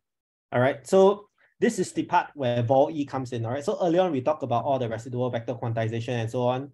That is just the Encodec model, and also a lot of maybe earlier models might have used residual vector quantization as well. Okay, but the key thing right now for VALL-E is that they actually use a kind of transformer prediction in order to predict the next hidden token that we see here. So over here, we have two kinds of transformers. One is an autoregressive transformer, and one is a non-autoregressive transformer. So what's the difference? Autoregressive only attends to the earlier tokens, while the non-autoregressive attend to all the tokens. Okay, why did they do this? Okay, it's because you know you kind of need to generate codebooks 1. This is codebook 2 to 8. This is codebook 1. Before I continue, can I just check my audio? Is it all right? Can y'all hear me? Yep. Okay. So the autoregressive was used, okay, because you kind of want to predict the next token. Okay, you want to predict the next token, okay, given the previous few tokens. All right. So like you have a start token, you want to continue generating the tokens. And what tokens are you generating? You are generating the numbers 0 to 1, 0 to 3, which is basically the code book entry. So the first autoregressive token generates a number between 0 to 1, 0 to 3, and so on. And this token will be used later to reconstruct the waveform. So this token that you see here is actually the discretized space that is based on the residual vector quantization. So the first level will be done by this autoregressive. They could only use autoregressive because you don't know how long the sequence is. Because like given a series of texts over here that you want the speaker to mimic, you don't know how long will the speaker take to generate that whole list of text. So use like autoregressive transformer, and then until you generate the end of sequence token, then you stop there. Okay, but for codebooks 2 to 8, okay, because this is just talking about codebook 1 only, like the most coarse grain. All right, codebooks 2 to 8, you can, so you already generate this whole set of codebook 1 already. Then we move on to codebook 2 to 8. Okay, at each level of codebook, you start at codebook 2, you can take every single thing that codebook 1 has already generated. Okay, and you can basically generate all these tokens with O1 timing, which basically means all the tokens will be generated in parallel. And you can do that for codebook 3, 4, 5, 6, 7, 8. It's basically to save time. Okay, but I think this might come with some flaws. All right, the flaw is that, you know, usually when you generate some speech, right, you want to like do things like the cat sat on the mat, you know, the cat. You want to kind of like know all your previous words. Okay, what they are essentially doing is like, you do the coarse grain first. So the coarse grain may not give you the word the, it might give you like da. Okay, you don't really have the full word yet. Da, cat, sat on da, you know, that kind of thing. This is like your codebook 1. So you are sort of doing your prediction based on just codebook 1 alone, because your autoregressive does the whole thing first without this codebook 2 to 3 being generated. So you can see the problem here. You are predicting the next token based on a very lossy information of the earlier tokens because of this autoregressive only done for the first quantizer, which is not accurate at all. Okay, I mean, it will be more accurate if you can generate your codebook 1 all the way to codebook 8. Then you can get like, instead of da, you can get the, okay, because you have the information of all from the coarse grain all the way to the fine grain, you add up together, then you can use it to generate the next token. Right now, you're using only codebook 1, the coarse grain information to generate the next token. You will get like probably not that great a performance, okay? So the only reason why VALL-E still works pretty well is because they use phonemes. It's quite hard to pronounce a phoneme wrongly, all right? So at least their coarse grain is like sort of conditioned on the phoneme, so it doesn't turn out too badly. But the idea of doing residual vector quantization and only generating condition on the coarse grain part, I think that's a bad idea. I think you should do for all 8 codebooks. But anyone want to guess why they don't want to do for all 8 codebooks before they generate? Anyone want to like find out why? I mean, the answer is quite clear actually. Like, why don't we just do codebooks 1 to 8, generate for each token first, then do the next token? Anyone want to try to guess? As in, I think you really have the OT time complexity there. Yeah, correct. So if you want to do for like each token 1 by 1, you will take more time. So that's the problem. So they just did for the coarse grain, they predict the next token for the coarse grain, and then for the next codebooks 2 to 8, they just attend to everything. Yeah, which I also feel like this non-auto-regressive thing might cause duplicates, because like if you are doing like this one attending to all the previous one here, like imagine if this is supposed to be the cat set on the mat again, like this is the cat set on the mat, right? You know, you might actually end up with something like this, the cat set mat, because you don't really have the condition on the previous kind of sequence. You just one-shot generate altogether, which might lead to like repeated phonemes and so on, which I think is a cause of problem for their model. So if you ask me whether I agree with what they did, no, I don't agree with what they did. I only agreed with this part here because like this is the traditional transformer part, but the non-auto-regressive, it just looks like there can be a lot of errors that can be compounded there. But they are lucky in the sense that because these are all fine-grained stuff, the error doesn't really get highlighted that much. This is the main part. They say that codebook 1 can regenerate most of the audio, so perhaps that's why they did it like that. But I don't agree with how they do codebooks 2 to 8 because it just doesn't really look correct to just do everything in parallel. All right. So another thing of this architecture is that they have separate sign embeddings for the prompts and the output so that the sign embeddings would match. So like the first output here and the text output here would actually have the same kind of position embeddings. So this is something that will help the model to align the text and the output. Okay, any questions so far on this architecture? Okay, that's good. Yeah, I don't want to focus too much on this because this is really just, I mean, if I want to just summarize, it's just using transformer to predict next token. And they do it in the discrete quantized space. And that's all. So this is the novelty of VALL-E. They put the transformer architecture, they match the sound part, they match the text part, and then they predict the next token in the quantized space. And then after they predict everything, they just map back into the encoder space. So, I mean, you can see here, after you predict everything, you map back using the encodec, you map back into the waveform. So we already saw like how powerful the encodec is. With just a sequence of like 8 numbers for like 300 frames, you can generate back the waveform. So this is the loss function. So the loss function is very simple as well. Autoregressive loss is basically they did some form of maximum likelihood. So they try to maximize the prediction of the correct next token given like the ground truth. So they train the first layer using that.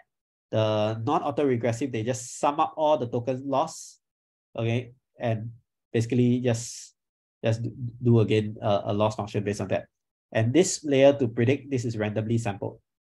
Okay, so when actually they did the k-means, when they did the k-means for encodec, they also do a random layer between like 1 to 8, and then they do k-means for that random layer. So it is like doing some form of like changing the clustering space while fixing all the other layers. So this is how k-means was done. Yeah, just for information. Or at least I think that's how it's done, okay? Because it's not really stated in the paper. Okay.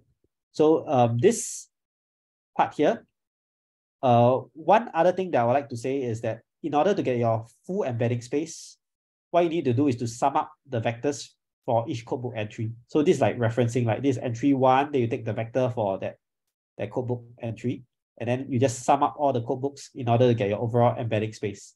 So you can get back your like latent space, which you then can do the decoding part to get back your speech audio. Right. So this is, I say this is done in embedding space, may not have semantic meaning, unlike text-based, because like in text-based, you are doing the tokenization in the input text, in the input domain itself. But here you are doing the prediction in the embedding space. So the embedding space may not have like the right meanings of like, unlike the initial tokens like the text-based one. So there might be some problems with predicting the next token in the discrete space because of this. Okay, but eventually, if you can find a pattern in the embedding space, I think it's fine as well. So, I mean, this might be a problem, but I don't think this is as big a problem as them doing layers 2 to 8 non-autoregressive prediction. Okay, let's move on to the next part.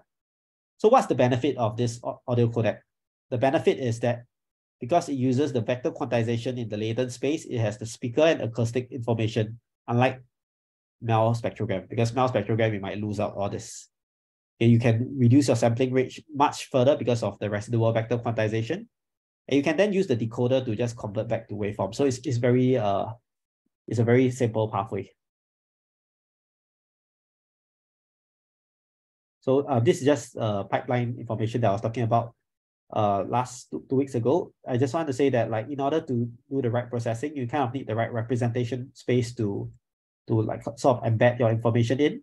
And this representational space, if you already know the fixed bias, like in audio, the fixed bias is frequency domain. So if you can like sort of bias your representation to sort of emphasize more on the frequency domain, like for example, in Encodec, they kind of do a L1, L2 loss on the MEL spectrogram waveform. So that is sort of doing a loss function bias in the frequency domain. Okay, although I would say that if you use the loss function itself, it wouldn't generalize that well. Because if you do out of distribution, your loss function may not learn the out of distribution samples compared to if you embed the Fourier transform or like some form of MEL spectrogram directly in the process, then that can learn out of distribution. So maybe I can do another session on embedding the fixed bias in the loss function versus in the structure. So that can be quite interesting. My personal preference is embedded in the structure, of course, yeah. So unfortunately, the encodec structure doesn't really embed the frequency information directly. So I think that can be something that can be improved. Okay, so what are the results? Let me just go through this quickly because I have 15 minutes left only. So the results show that, you know, if you look at word error rate of using an automatic speech recognition program and speaker similarity by some other classifier, you can see that VALL-E, all right, has one of the highest speaker similarity. Of course, it's the ground truth. And VALL-E generates one of the lowest error rates. So VALL-E continuo is basically like you continue the text based on the 3-second prompt So the 3-second audio prompt, you continue generating from there, like the same context, versus VALL-E is a different context. So the continuer generates a very low error rate. But you see VALL-E itself, the word error rate is 5.9, it's about the same as Audio LM. Audio LM uses this thing called the sound stream. So it is also another way to do like the audio encodec. It's not the encodec, but it's similar. They also use residual vector quantization and use a neural model to encode and decode. So you can see the word error rate is not much, which highlights that, actually VALL-E, may not be that great after all. Yeah, because like, sure, it's using the right encoding method, but maybe it's the way you generate the next token may not be that good. Yeah. And just to be clear, the previous state of the art did not use VALL-E's large 600,000 hours data or 60,000 hours data set. They only have like 600 hours. So it's not really apples to apples comparison here. And even so, I think the improvement is not bad for speaker similarity, but like for word error rate, that kind of stuff, it doesn't show that big an improvement, which means that there's more room for improvement. Okay, human evaluation, basically they just did this thing called the comparative mean option score, which is like how natural the speech naturalness is ranked by humans on a scale of 1 to 5. Same thing for similarity mean option score, like the generated audio, how similar is it to the original audio? Again, it's ranked from like -3 to 3. You can see that like with respect to VALL-E, the previous systems here, okay, they have a lousier like similarity comparative mean, and they have, oh sorry, I think I might have mixed this. So this should be S. This one should be opposite. Yeah. So like this one should be similarity should be ranked 1 to 5. And this comparative mean should be ranked -3 to 3. So you can see that the VALL-E has like a better similarity score compared to your TTS. And VALL-E has a better SMOS, the similarity mean of option score. So again, this means that humans kind of prefer VALL-E's output, and I can understand why. VALL-E actually has a much natural like way of a much natural feel. But actually, I feel like all this could just be due to the encodec model rather than VALL-E, because encodec model encodes quite a lot of this, the acoustic information and so on, already in the discrete representation. Yeah, now I'm not trying to dismiss VALL-E here, but I feel like the results here could be improved. Okay, so zero-shot speaker similarity, again, you can see that VALL-E itself, like with more prompts, you have more similarity. That's kind of understandable, because with more, like you condition on more background information, you can generate better representation of the speaker itself. But with the 3-second prompt already, it can generate quite well. Yeah, the speaker similarity. So, yep. This is something that I like to highlight. VALL-E actually can randomly generate samples, because in the transformer architecture, you can generate things based on some form of random sampling. You can sample the token probabilities. So you can sample the VALL-E's hidden token probabilities as well, like the discrete tokens that you generate. You can sample, and then it will lead to a different waveform. So like here, you can see I must do something about it. You can have 2 different waveforms. Okay, limitations. All right, these are the limitations in the VALL-E paper.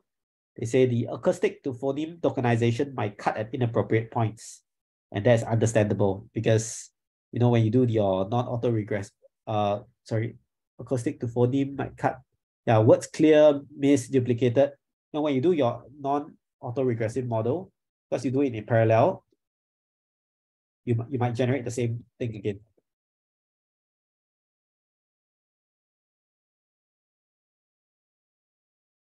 So this is one part of it.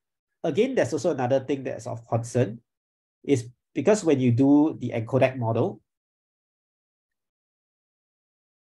the overlap is only 1% of the time frame. So if you only have a 1% overlap, you may not be able to capture like exactly what the speaker might be speaking before that. Okay, they only have a 1% overlap because there's no way to like match 2 decoded waveforms on each other and form a unified waveform. What the encodec model does is, when it decodes, it just stitches back together the waveforms. So this overlap 1%, you can get stitched back together as well. So I think one way is to do some form of overlapping prediction, which is not done. Okay, we also need some form of hierarchical prediction, maybe, in order to like make sure that like when you generate this phoneme, then your phoneme can be part of a larger word and so on. You can constrain your generation using some form of hierarchical prediction. So there's also mentioned that this VCTK similarity might be bad, okay, because of insufficient essence speakers in the 60,000 hours of pre-training data. And this highlights something, you know, when we actually do the transformer next token prediction, it's sort of learned through the pre-training data. So if your pre-training data doesn't contain the speaker information, you know, you don't have the right like kind of biases to like encode the right essence. And also because this is a phoneme model, this may mean that the wrong phonemes might be used for different essence. So, you know, this might just mean that the training data is more, so you can like get better speaker similarity on earlier data sets. Okay, but it did not mean that the model is like that great. So I think there's some missing biases in this VALL-E model. The missing biases may be something to do with like constraining on words instead of phonemes, okay, because the phonemes might be different for each speaker. And also in terms of the encodec model, you might need to constrain more on like the frequency. So of course, this is open for discussion. Yeah, these are just some indications that the VALL-E model has some room for improvement. But overall, the idea of generating the discrete tokens in the embedding space using a transformer is an interesting one. So just 1-2 minutes before we move to discussion, like a recent paper by like in Nature showed that like the brain does not just encode things just like one token at a time, the next token. Actually, some regions of the brain highlights like multiple tokens at the same time, like this. And these multiple tokens, I believe, will be more and more vague as you go up the layers. Like you won't say like time in the dark forest. Maybe it can be like this part here could be, I mean, this is just me saying, okay, because in the brain scans, they don't really know what exactly this corresponds to. But this could be like place. Like you can say that once upon a day, you can think of like some sample places you can generate. So this kind of way of doing some form of prediction over the hierarchy, you can use this to constrain this layer. So like forest, then you can constrain this word here. So if you can do some form of top-down hierarchical prediction, that might actually help the model predict better tokens at each layer. So right now, the hierarchy is done by residual vector quantization on the same token itself, like that. Like we are making the token, actually it's not really in this time domain. The residual vector quantization is quantizing like the word time into different codebooks. Okay, what we might need is we might need some form of hierarchy at the higher levels, not just quantizing just one token. It might be quantizing more and more tokens, like a series of tokens. So I don't think I have time to go through in detail, but I have another idea recently, which is called like multiple tokenization schemes. So like you have like different transformers with a cost to fine grain tokenization. And then like you can use that to do like the coarse grain and the fine grain prediction, because your coarse grain will like this, maybe this whole thing can be one token in your coarse grain, and the fine grain, this one will be one token. Yeah. So maybe if you can have like this can be different transformers, and then from the top transformer output, you can then use it to constrain the second transformer, and you can use it to constrain the last transformer. So something like that I was thinking about recently, like how can we better constrain the ground output such that you can generate more plausible like sound or text? So that's one thing that can be done. All right, I will skip the glom part because glom part is similar. You are trying to do part hole hierarchies by Hinton. All right. This one, maybe I'll talk about it another time because I do have some slides on representational learning. Right, so this is the jukebox OpenAI. So like you have some codebook here. This is exactly what I'm talking about. This is the coarse grain and the fine grain at the bottom. And then you do some form of vector quantization. And then later at the end, like you can constrain on some on the artist style, they constrain on maybe the lyrics, and then basically what this does is like you can get like maybe this is rock style, so you have guitar music, and then down here you have like some kind of voice, and then down here at the more fine grain you can have like drums, percussion, and so on. Yeah, so these are like ways to generate music in a hierarchy. And this jukebox actually not bad. I want to hear the model's output. And using some for hierarchical prediction to sort of constrain the lower levels transformer, I think might be the way ahead, even for stuff like GPT. Because GPT right now, they only do next token. They may not be able to like get the right context sometimes. So this might be useful. Okay, so I think I don't have much time left. Let's just maybe we spend the next 15 minutes going through some questions here. So yeah, feel free to contribute. So the first thing that I would like to talk about is like, why do we not use the Mel spectrogram representation? Why do we use like the original waveform? Okay, anyone want to just contribute? Like why do you think the encodec works better than just the Mel spectrogram?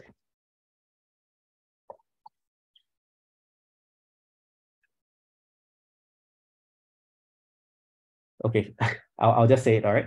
Yeah.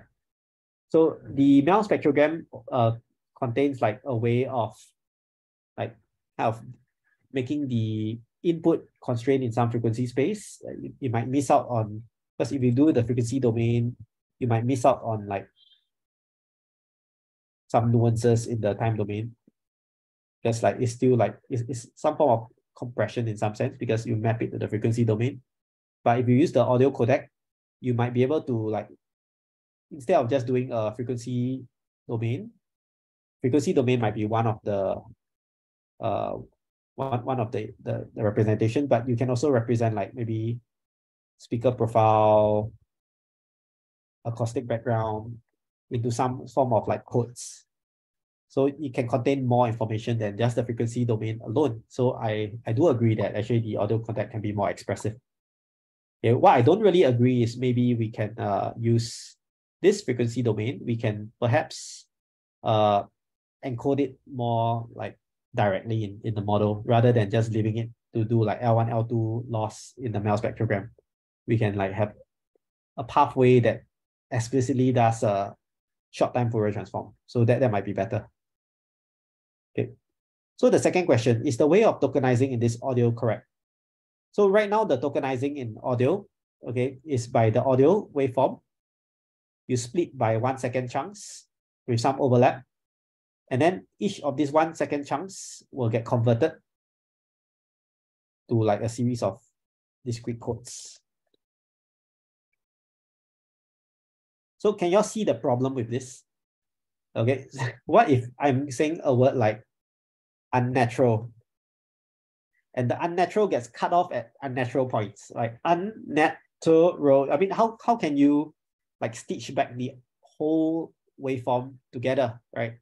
So I think because of this artificial split, you might have the issues of multiple phonemes or missing chunks. I think it's because of the split here. Okay, because tokenization is very important. Like over here, before we do the vector quantization part, we actually split the audio waveform into this 1 second interval. What if we don't do it by 1 second splits? Okay, this is something that I've been thinking about also. What if we split like that? You see, like if you look here, you can have some heuristics to say, like once the waveform goes down like that, you split like that.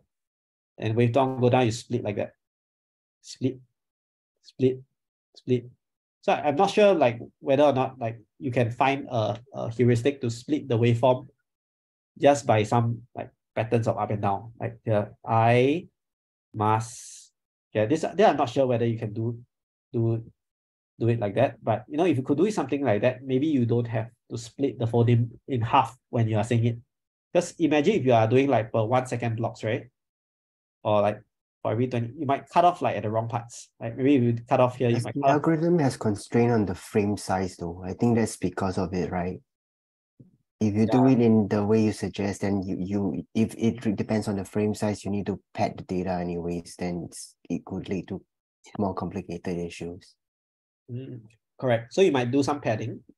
I mean, the alternate way is you split like that as one split, and then maybe you split a second way as another split. Then you need to find a way to stitch back the information together. So like this is one split, and then the red color is another split.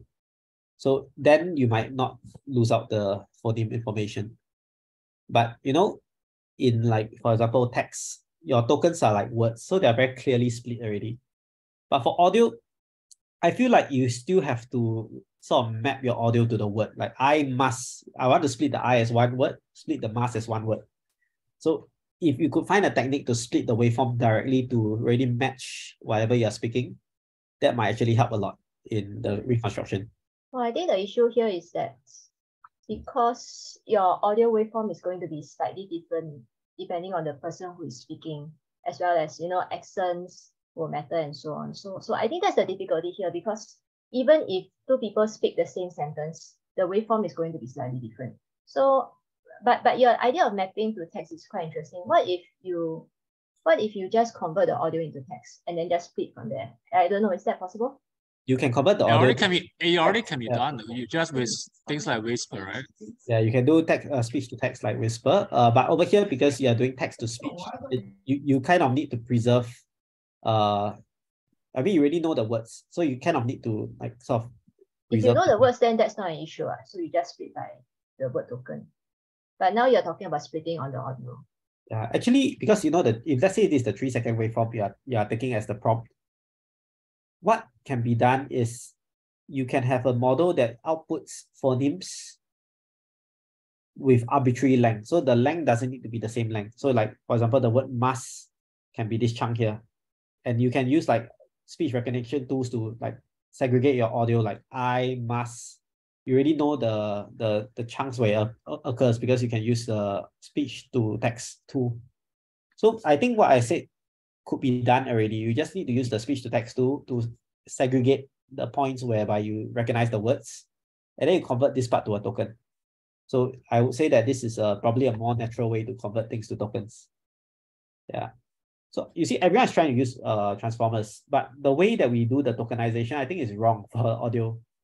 Yeah, just to show you all another related note, you know this thing called VIT, Vision Transformers. Vision Transformers try to like patch the image into like patches. And then at each patch, like let's say here, we just use like 4x4 patch. Each patch will then be given like a token. Yeah, which is kind of artificial here because like, you know, sometimes the image might occur between two patches like this. And if you just separate it out into two tokens like that, you lose the meaning of that image itself. So like everyone's trying to use tokens, but you know, your tokens might cause inaccurate representation of the data. So I myself don't really buy vision transformers. I feel like the way of tokenization needs to be improved before we can do it. But I mean, if you can find a suitable way to do tokenization, then sure, you can use transformers. But how is CNN different? CNN, you do the convolution with some kernel, you also don't differentiate one. Yes, you can do it. CNN's your patch can be here. In a CNN, because of your translation, when you do your filter, your patch can actually go here. But not for vision transformers. Vision transformers, the patches are already fixed. Okay, I get it. Yeah. So this is something that is quite important in the deep learning field. Everyone's rushing to transformers, but no one's really looking at how we can generate the right tokens. And I think this is a very important area of research. Because like even for audio, I think the token generation might be wrong also because of the way we overlap the phonemes and everything. So yeah, this is my point here. Like we have unnatural splits for the tokens. And we're also missing out this point on hierarchical prediction, which can like constrain the way the phonemes are generated at the bottom level. So that's something important as well. Okay, any other things to chip in for this question? Okay, let's move on. So the next part is like, is the embedding space semantically meaningful? Okay, perhaps, okay, because like the embedding space of the encodec is like the vector quantization, right? Like, so you are trying to, the embedding space of encodec is the one that after your encoder, you have your latent space. So this embedding space here is actually done using reconstruction loss and GANs. Okay, so for reconstruction loss, okay, what you do is actually you're trying to do a lossless compression, try to do as lossless a possible compression of your input space as possible. But when you're doing lossless compression, you may not actually capture the meaning. What you're actually capturing is you're trying to capture the stuff that would preserve your image the most. Okay, but in order to capture meaning, you don't really understand what you're compressing actually. You're just, in the program's point of view, they are just trying to minimize the loss of reconstruction, which may not be semantic meaning. But if you are talking about semantic meaning, it'll be something like this, like if you do next token prediction or next word prediction with all these words here, you try to predict the next word, you kind of need to sort of understand the meaning of like the cat set on the, so cat is, you need to understand what's cat, what's sit on, then you need to find something that can match what the cat set on. So this is something that I think if you do sort of predictive representation, you can actually capture semantic meaning. So perhaps the way to do the embedding space should be some form of next token kind of, or rather you should do some form of prediction so that you can capture the semantic meaning in the audio waveform. So of course, that is something that is difficult. I was thinking about it, like if text can do next token prediction or next word prediction, why can't we do like next frame prediction for audio? Then actually the more I thought about it, the more I feel like it's kind of impossible because the audio domain is continuous. Why is it meaningful though? To make if you can do next token on next frame prediction, you would necessarily have to understand the first few frames in order to predict the next one. Which is different from like you try to map cat into some code word like X, and then you try to reconstruct the word cat again. So that you may not understand the word cat. What you are trying to do is like some statistical prediction whereby, like, you know, cat can map into X, X can go back to cat. You know, you're trying to reduce the loss here. So this is reconstructive loss. But if you want to predict like sort of the next word, you kind of, I wouldn't say understand because like understand is a very strong word, but at least you can capture some form of semantics of the earlier few words or earlier few tokens when you predict the next one. Yeah, and I think this is why transformers work so well, because their embedding space by doing next token prediction is quite rich. It captures the meaning of the tokens quite well. Yeah, so in terms of encodec embedding space, if you could do some form of next token prediction or next waveform prediction, that would be quite helpful to like at least let the embedding space know that, oh, okay, like for example, in a waveform, like let's say a waveform like that, if I stop the waveform here, can you tell me where will the next point be? You will know, right? Roughly the next point will be down here, right? So like this like time series prediction, like if you can sort of predict the next time series well, you sort of have mastered the structure of the data here. Okay, compared to like you reconstructing the data like that, like a reconstruction loss of this data, you might just be memorizing certain aspects of like the waveform, but you may not know like exactly like what's the next one. You may not get the semantic meaning when you do reconstruction loss. Any comments? I thought it was just proposed to tokenize by words.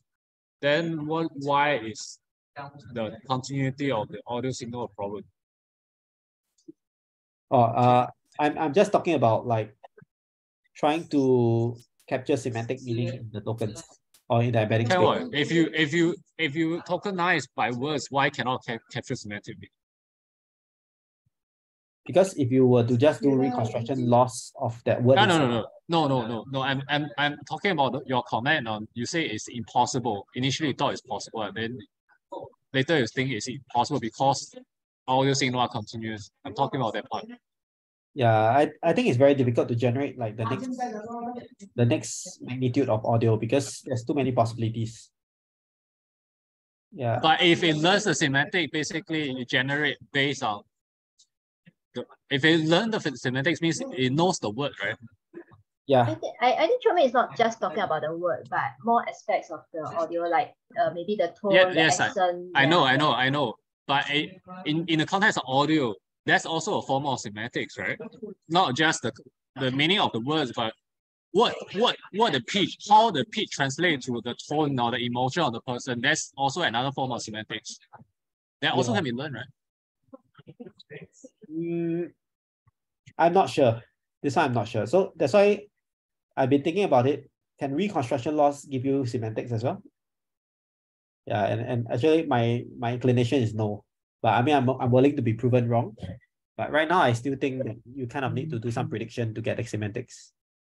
Yeah, I mean, if you want to do like speaker profile and stuff like that,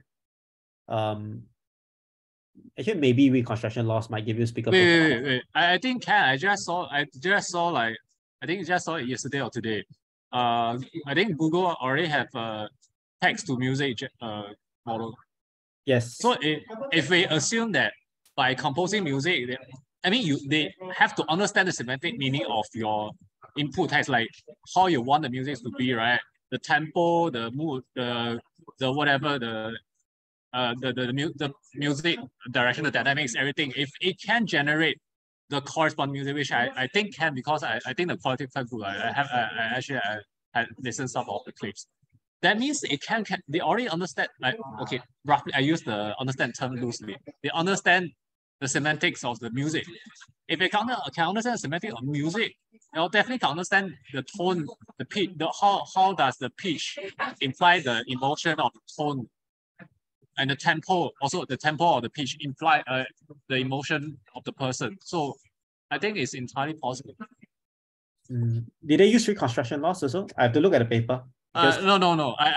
That's why I say I'm not talking about reconstruction part. I'm just talking about, in principle, it can be done. But by what technique, I'm not sure. I just Whether you just can look at the demo. Understand what you mean. They can actually also just be doing some form of database matching. Like, for example, if we are talking about like rock music, they might reference some memory in the transformer to like generate out the sequence of rock music. I mean, you can take a look at the paper. I'm not sure. I haven't looked into details. Maybe the semantics part come from the word, because like in music LM, you have a text. You need to specify some text first, then the music. Yes, but the fact it can generate music, the sound based on that, which also match the semantic meaning of your description. That means it understands how to translate the semantic meaning to the music or to the sound, right? That means it can capture. They understand the tone, the pitch, all these things, how the technical things translate to the emotion. Or maybe you don't understand, but it can match it. It can map it.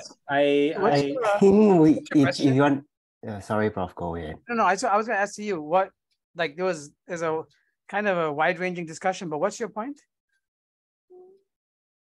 My point is, I think Chongmin just now commented he think it's not possible to do the next word prediction for the speech, right? That's because it's continuous. But I'm saying that if we tokenize based on words, then not only we can do next word prediction of the word, but also we can capture the tone, the pitch, everything. It's not only restricted into text. That's my point. Yeah, I don't see why that would not be possible. Maybe the current architecture might not support it, but it's definitely possible. I think we can do next token prediction in the latent space, like what the Encodec is doing. We can do the prediction in the latent space. Maybe that will already like classify it in terms of like words and stuff.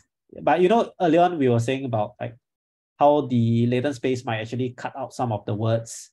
So maybe if we can cut the words properly, you can do the next token prediction in the latent space.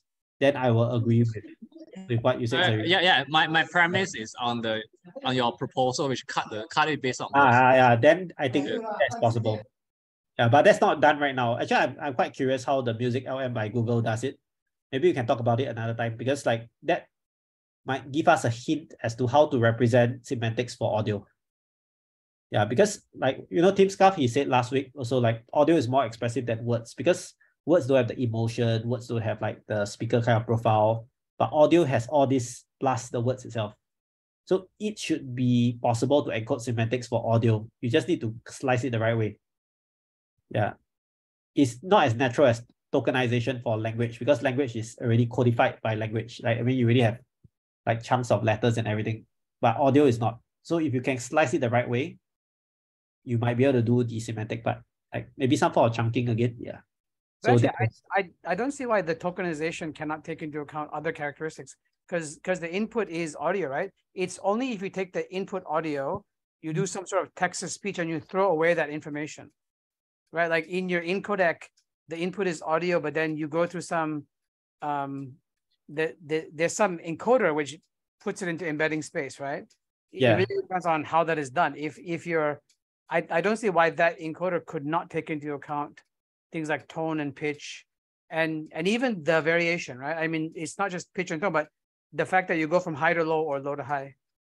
Yeah, I think the encoder here would be able to get all this information out here. It's just that if you want to do like next token prediction, you might slice it in the incorrect place to do it, because like you slice it like every second or every X number of seconds, you might not be able to capture the semantics well. Like if you don't slice it, if you slice it wrongly, you are kind of predicting something that is not really natural. Maybe, yeah. Yeah. So maybe we need to slice it better.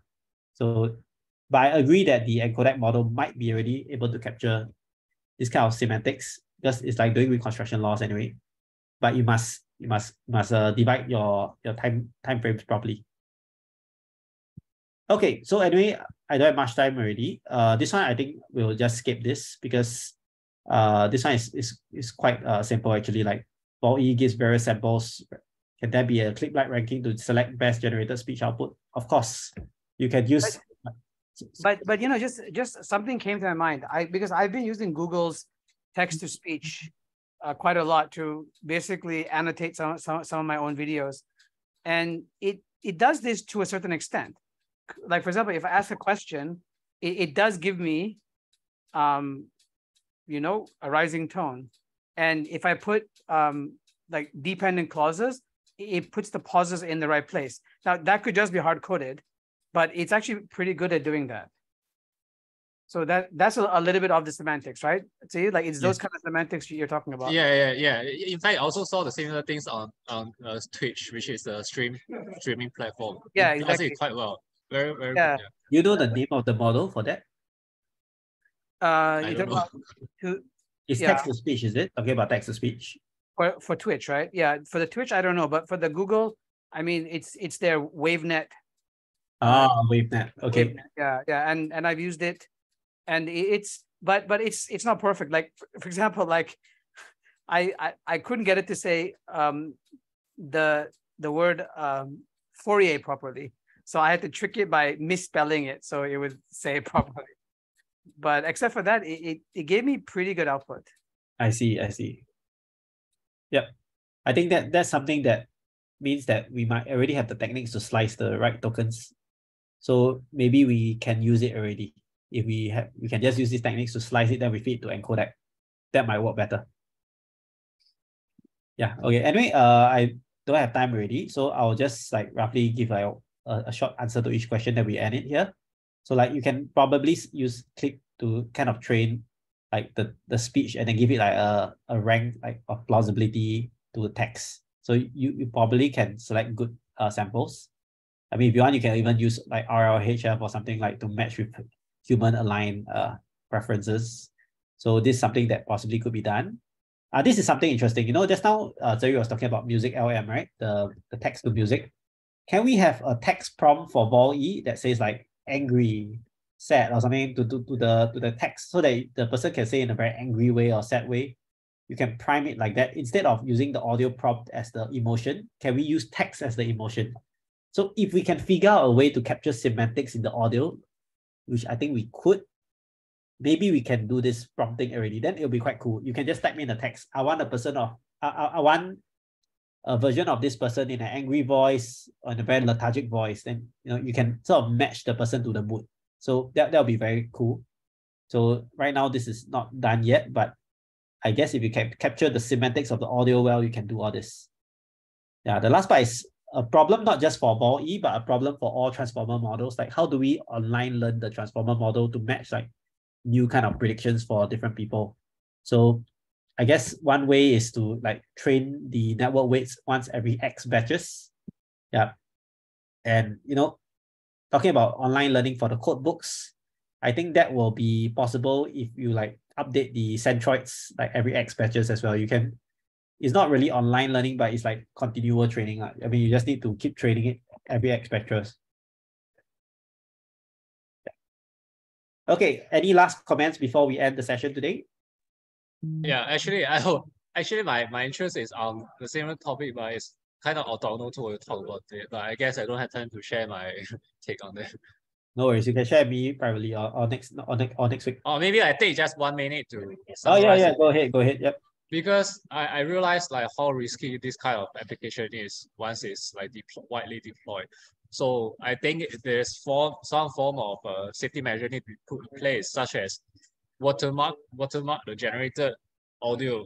I think audio is especially dangerous. Or we can like do something like e-signature, digital signature, such that we can make sure that we know which audio is generated, is artificially generated, which is authentic one.